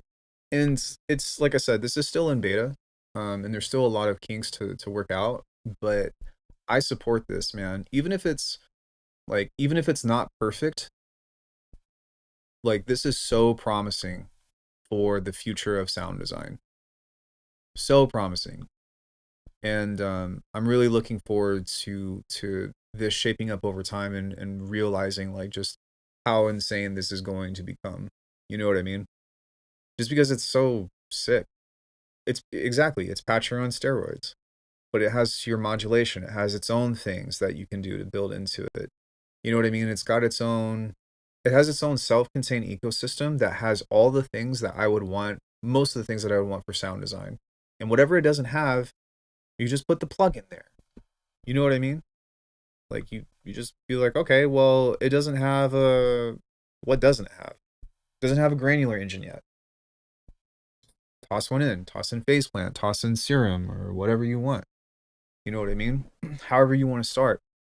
When you start having all of these other like racks on racks on racks and stuff, because to be honest with you, like that's how I got to the point where I am in sound design with um can you use audio in as a modulator? Can you make parameters respond to incoming audio rate modulation? Well, I still think that you would use an LFO for that, right? So you would set like a really fast LFO and then audio rate that. However, you can attach that as a ring mod. Oh yeah, you're right. There's an envelope follower. So yes, you can. I totally forgot about that. There is indeed an audio follower. So all of the first party stuff that we have or that they have right now, I keep saying we, but that they have is like I'm doing shit. I'm just the messenger. Um, forgive me, but all the stuff they have is right here. And then more parameters with these. Very nice. Interesting. Envelope follower quick enough to actually follow audio cycles. I don't know. Let's find out. Let's say I want to modulate the cutoff. We send the audio in through here. And I mean, the attack goes all the way to 0 milliseconds. The release goes all the way to 0 milliseconds. So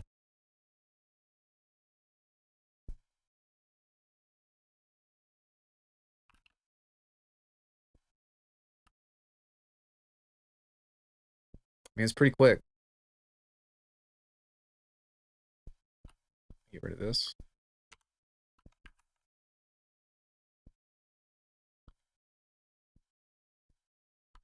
Connections. Delete. Check. That scared the shit out of me.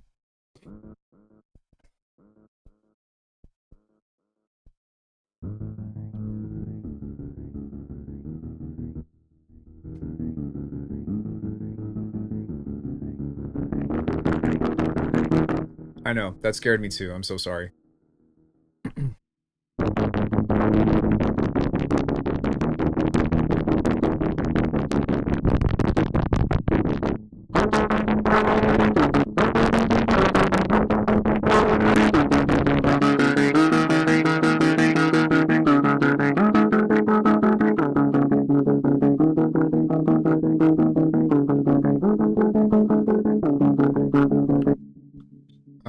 Let's find out. So that would be under Neat. Neat is the multi-effects tool that they have. And so I really like that they did this. This is so smart because rather than having to go in and pick a different plugin, you're just like, you just do this. And actually, I'm curious as if you can do this now that I think about it.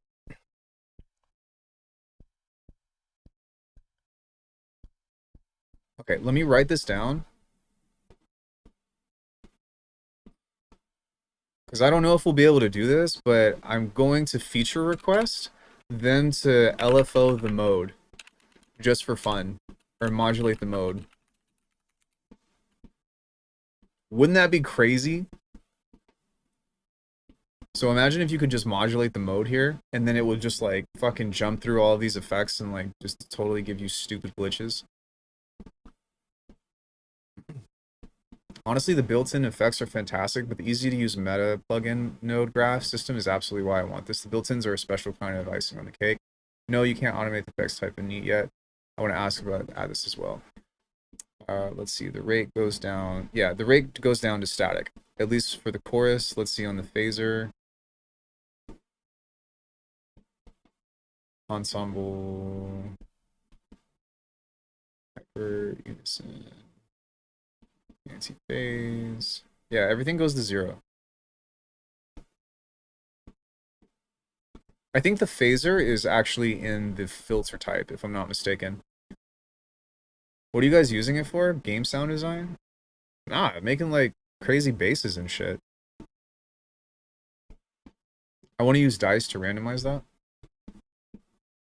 I can actually use incoming audio as modulation, or as use of sidechain audio modulation source would be really dope. Wait, if it can actually use incoming audio as a modulation? So you mean not as an audio follower? Like, let's say you have a frequency split, then use the output of the low band to modulate the parameters of the rate inside the sub. Okay, so what I think you're saying is go here, add node, frequency split, oops, add this here, delete this connection, separate this into the low end, and then use the low end to audio rate this.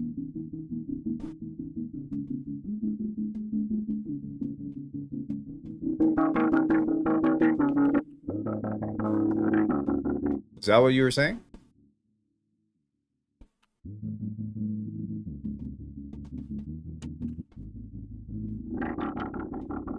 You can drop loops to a sampler and use them as a modular via envelope follower? Yeah, pretty sure. Wait, God. So if you go here and you delete this and we go add note, sampler. One thing with the sampler that we don't have yet, there I go again, that they don't have yet is they don't have drag and drop. I think it is because there's 0 attack and 0 release, right? So it's got to be at least close. But if I go, why did it do that? Oh my god! Jump scare again. I'm so sorry. Let's just do like, yeah. You guys like my snares? I'm so sorry. Let me write that down as well.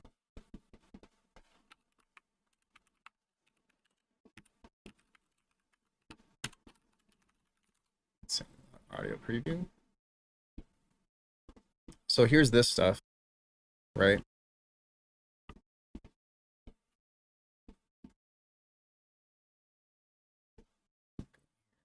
Up. I also think that if you double click on this, it'll like blow up.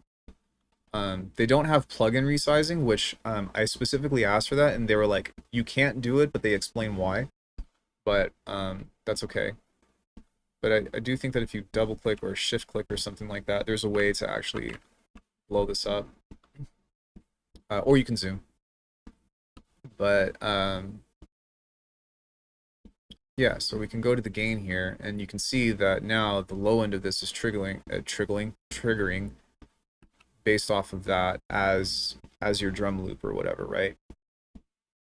So one thing that is still up in the air as well, because I know that people are going to ask about this, is I don't know yet about warp modes and stuff, because the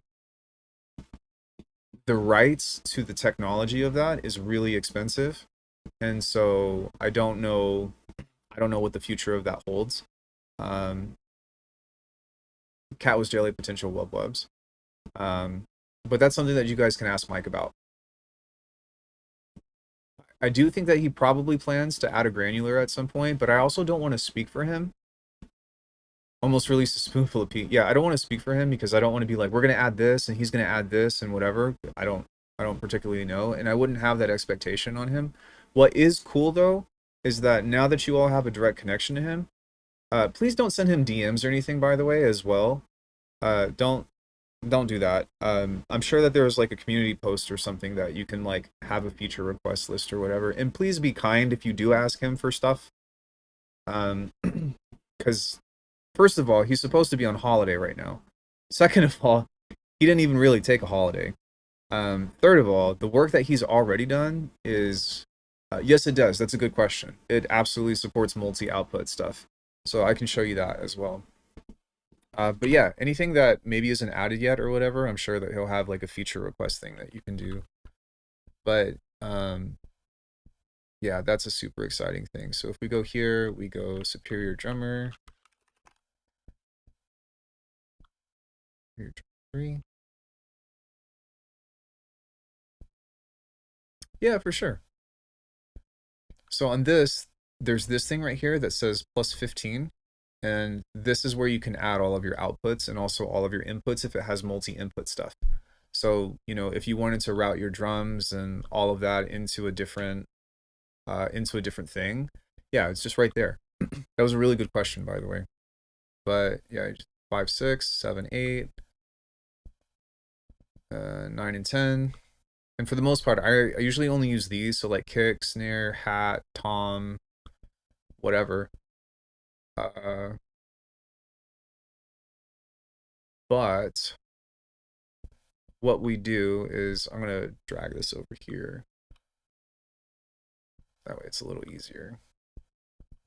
So you just drag it all to the output.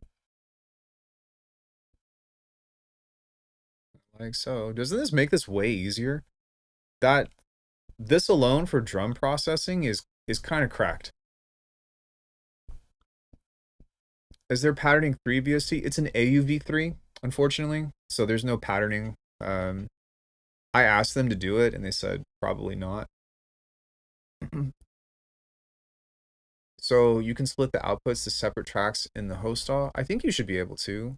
Let me close this. And let me see. Okay, I don't see a double out on this, so maybe not. Let me write that down as well. No, my affiliate link does not have an expiration date. Um, multiple outs to host. So I wrote that down because I think that's a good idea as well. But all of this stuff, like I know that this is something in particular that he can do. He'll just have to map it in such a way. And I think what we would do, if I would guess what he would do, is on this, in the same way that you have this with the outputs, you could probably just have a checkbox here of everything that's routed to that output and then separate it that way. That's what would make sense to me. And to be honest with you, like these are the conversations that I've been having with him while trying to get him to add stuff, right? So we talked about the rolling sampler and stuff, right?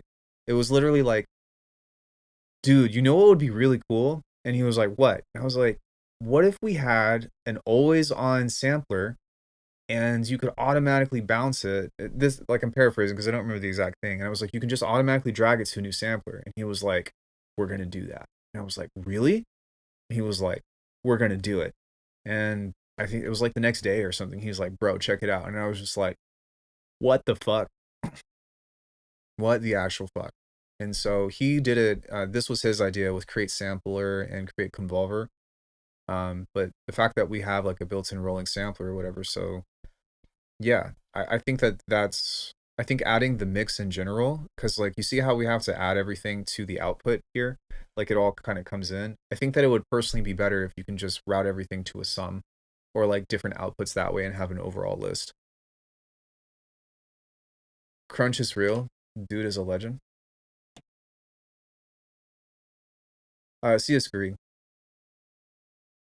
Yeah, yeah. He works his butt off for sure. But what I like aside from that, philosophically and stuff, like what I love most, that track that is in the trailer, that's his track. So he's a producer. He makes music and he designed this with the philosophy in mind to optimize the workflow.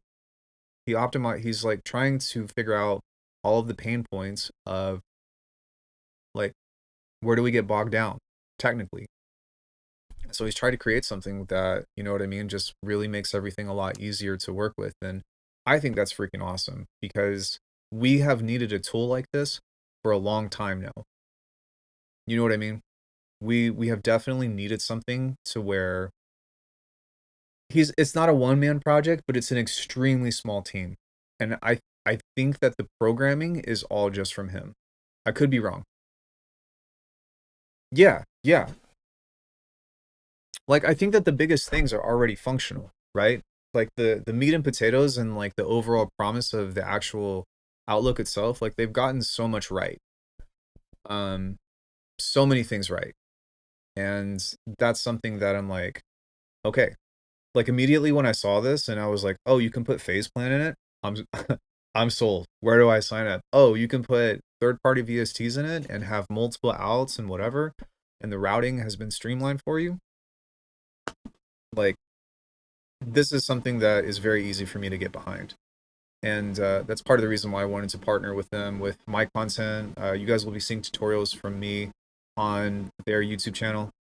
Um, and I'll be explaining all this stuff to deeper degrees as we both learn it, because that's kind of my thing too. I haven't had as much time as I'd want to play with this, but you know, I got enough of the feature list to showcase all of the major things. You know what I mean? Exactly. I agree. Like, how long have we been asking for this? And then just out of nowhere, fucking Mike shows up. He sends me an email and he's like, "Yo, man, I got this thing that I think you'll really like." And I opened it up and I was like, "Oh shit. Okay, you have my attention."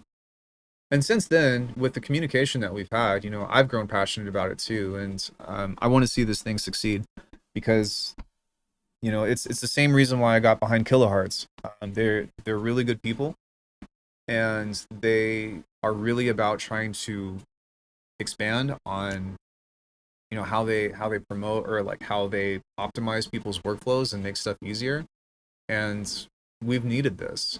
Like this is something that the community has needed, I feel like, for a long time. And not everybody needs this, right? Like if you're somebody that just preset surfs or whatever, this isn't for you. But if you are a nerd, sound design nerd that's been doing this kind of stuff for a long time, like Artifacts, you've been making music longer than I have. This is for somebody like you. This is for somebody like me. And like I said, I don't think that I'll be using this for every particular sound, but something like Superior Drummer just makes sense. You know what I mean?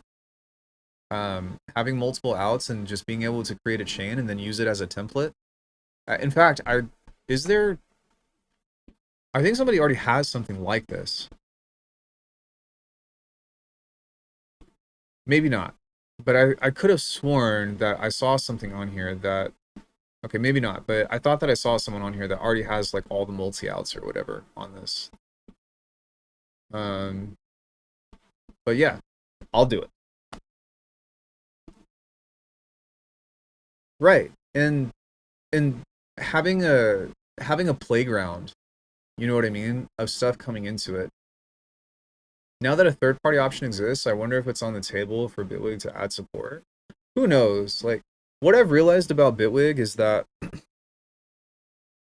they I feel like they have a very clear vision for where they want their program to go. And I think that they're keen on sticking to their own ideals and establishing their own identity for what it is that they want to do, as opposed to falling into what everyone is asking for. And so I respect that. I respect that. I do think that there should be a mix of both, right? Like you got to do what feels right for you and what you want your thing to become, especially if, you know what I mean? Like those guys that are developers are also musicians. They also make music. I don't know how much time they have to make music, but they're optimizing their own workflow, their own vision for stuff. At the same time, I do think that community feedback is really what helps keep um, a platform alive, if that makes sense. Also, pacing out stuff, I think, is really important. But um, at the same time,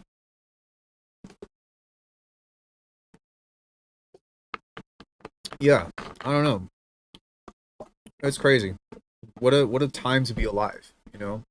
I think that it's really fucking cool that like everyone like, the internet is blowing up about AI and shit, and then something like this comes out.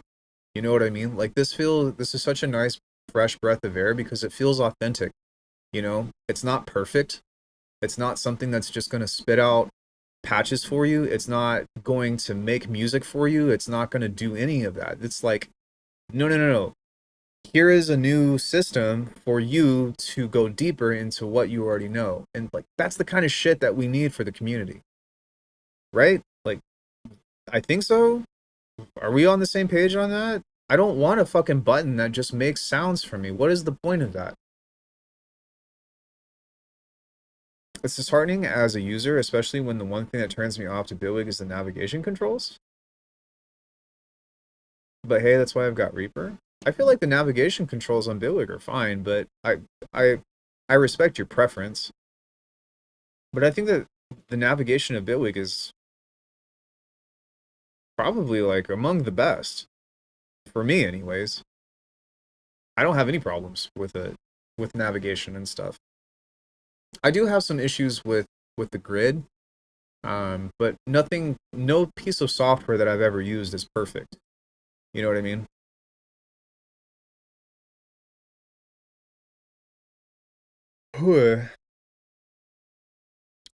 Did anybody else have any questions about this, or was there anything else that you all were interested in taking a look at with me or exploring? I know that I didn't actually do a lot of sound design on this, but I wanted to just give you guys a first look and talk about how excited I was about this.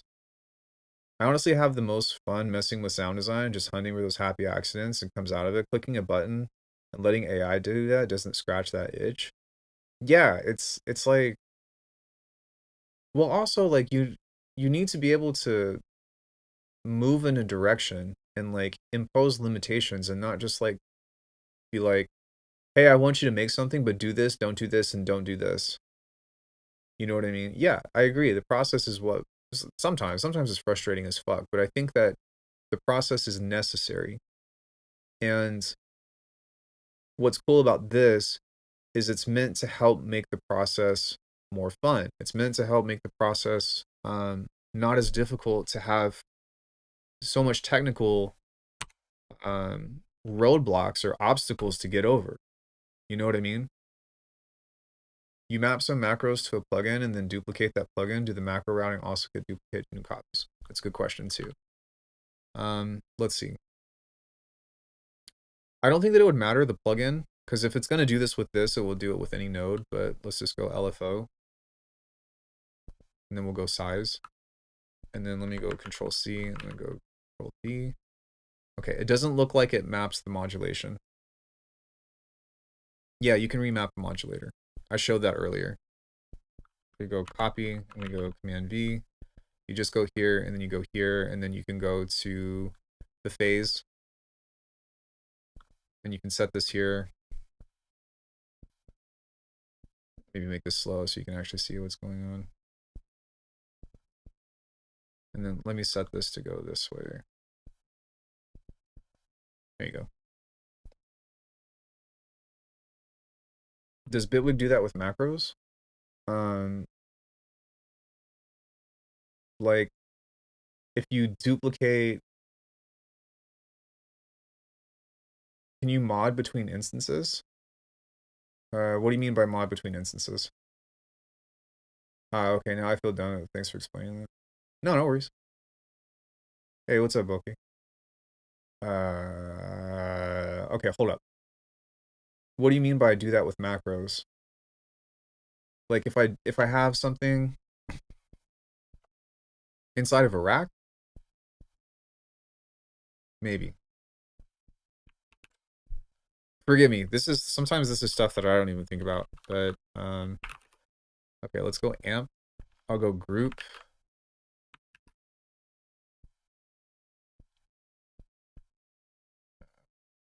LFO. Something. Yeah, it does. Okay, so let me write that down. Copying modulation. I think that's a good request, so I'll write that down as well. Modulating between two open instances of the plugin. Well,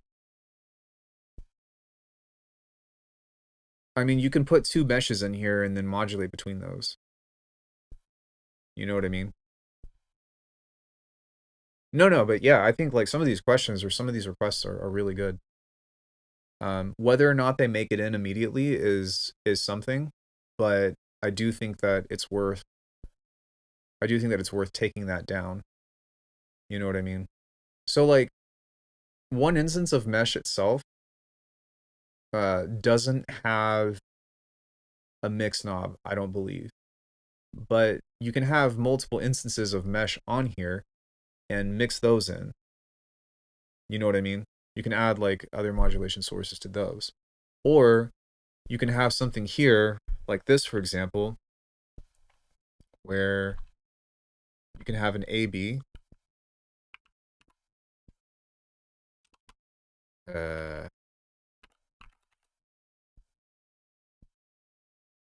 Or a macro, even.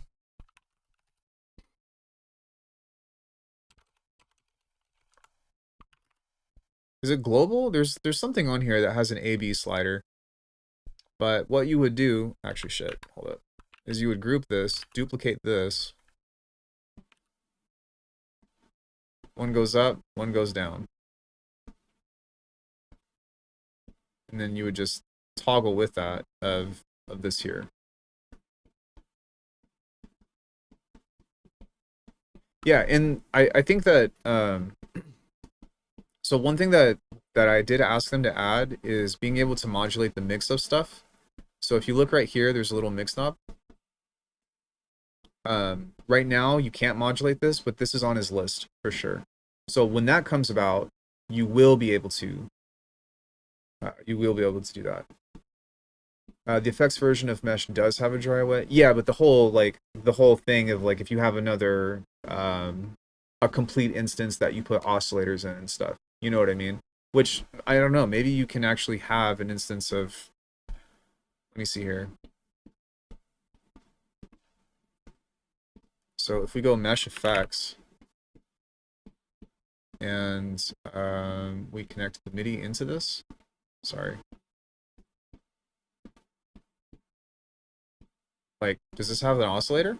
Oh, it does. Okay. Okay, then yeah, you can. It needs an ADSR.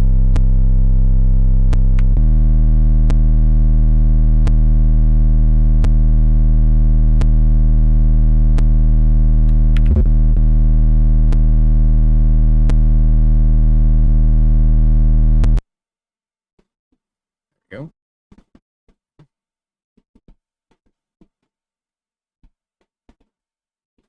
Whoa, whoa, whoa, whoa. It's because it didn't have an ADSR, and so it was just coming from the phase.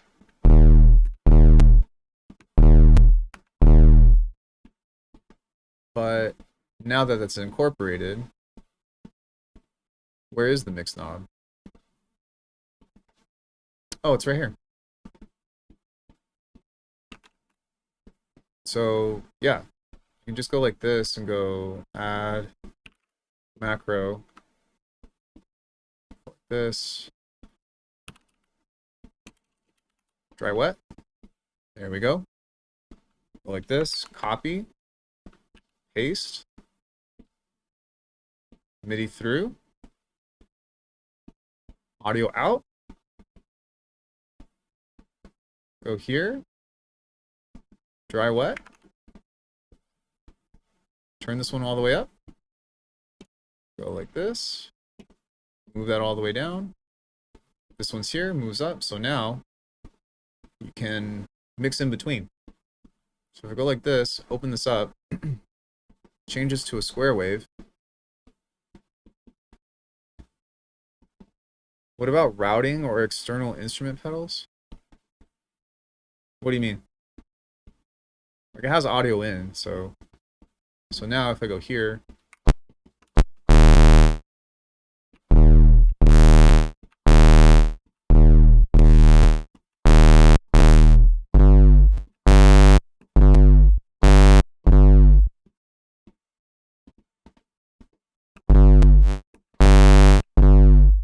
and there you go. So you can do that. Same went with patchwork in the end, trying everything, but it's not that, you know. This is a, well, if you route an external instrument, then you would go audio in, right? But if you're talking about mid patch or something like that, you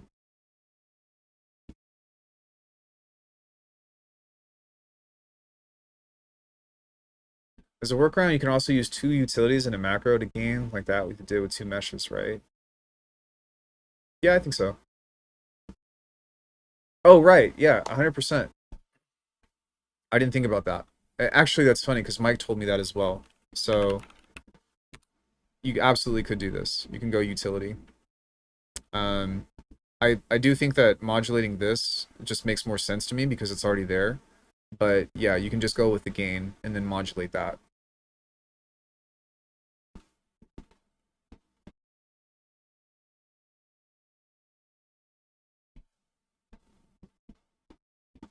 Or the level, or whatever it is that you want to do. Good call. I totally forgot. Sorry, there's so much with this that it's hard for me to remember. Oops. It's hard for me to remember everything.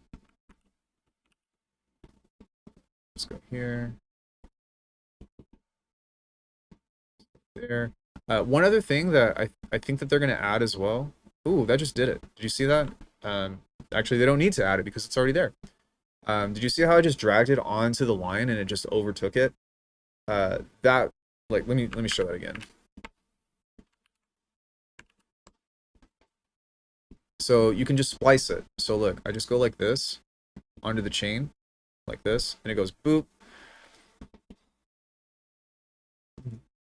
That is such a big deal. Kudo is in Australia, so he practices when you're sleeping. Who's Kudo? What? Hey, what the fuck? No, I'm just kidding. But in the effects grid, and this was something that drove me crazy about this, is like, let's say I wanted to incorporate something new, right? So I don't know, let's go like phaser. I can't just drag this in. It will connect if I do this, but being able to splice or being able to click on this line right here and go right click and insert something else is not my favorite. So instead, just being able to be like, yeah, let me just splice this in. Or also like even just being able to right click and go insert mode, right? And I just go filter. Oops. Not oops. We just go filter. There it is. And it's already in the chain. That is such like that is one of the best workflow things of anything. I feel like my only fear with a plugin like this is having nearly zero limitations left. I mean, we're kind of already we've been at that point, right? But this is just an optimization of that. Like between I don't know, other modular environments, between Faceplant, between Falcon, VCV Rack. I mean, fuck, even with Reason, right? With Reason, there was that essentially was already like an insane thing with how much stuff they have. I still at some point want to try to learn Reason Rack. I just cannot be bothered with the connections and all of that other stuff. I don't really yeah. I don't know. Maybe it's been optimized to where it's easier to route stuff, but flipping it back and like plugging in all the cables and patches and stuff just feels like a headache to me. But with this, like there's a much more clear representation of, you know, what you want to do, but as opposed to having everything stacked on top of themselves and, you know, having to like scroll down, scroll back up, scroll down, scroll back up, it's all laid out for you. And then whenever you have a patch that you like, you just go boop, and there it is. Nice and pretty. The new Reason 14 apparently optimized routing. I'm interested to check that out. I might do that at some point. But yeah. And forgive me guys, I know that I didn't really build anything like super crazy today. I'm not really even concerned about that. And most of the stuff that I do is more like I don't want to say that I'm a minimalist now with a lot of my sound design, but I don't really feel the need to be like, let's just break this. Although I will do that in the future. But as of now, I just wanted to showcase like the functionality side of this and why this is going to be useful to a lot of people if you guys are anything like me. Um, yeah, it's just nice. I do think that that a convert to rack is definitely uh,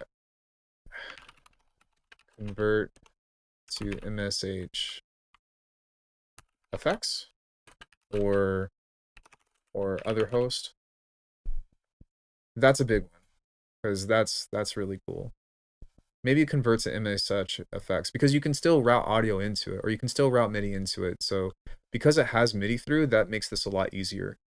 You know what I mean? Um, but yeah, being able to do that, like, I think is a huge deal because then we essentially have grid racks, right? That's what we always wanted inside of Bitwig was grid racks of if I make a compressor, which this cannot make a compressor, it doesn't have the logic and the modules for it, which I don't care. I don't want that. That's a little bit over my head anyways, but if you have a cool list of effects or whatever, um, being able to highlight a certain section like that and go right click, convert to effects, and then have that and just route the audio in through it. That's a pretty magical process as well. And I think that he'll be on board for that for sure. Um, yeah. Anybody else have any questions about this? Are you got like, I don't know, on a scale of like 1 to 10 or tell me your thoughts about this and be totally like, feel free to be totally honest what you think. I'm excited. I know that a lot of work needs to be done with it. Um, and I'm talking about this as a consumer and as a user, not as somebody that's trying to sell stuff. There's a lot of work that still needs to be done with this, but I also know that Mike is so diligent that it's just going to keep getting better and better. It already has gotten better and better. Like if you all have watched Seamless video, he was like, this is totally different than when I first saw it. And part of the reason is Mike and I have been standing, or I've been staying up till like 5 in the morning every other night on a call with him being like, yo, can we add this? Yo, can we do this? Can we do this? And more often than not, he's like, I see your point and I agree. Um, what more could you ask for from a plugin developer? You know what I mean? Did a great job showing of what this can do. Yeah, I feel like, and forgive me, like most people want to be impressed with the sounds that come out of this and stuff. But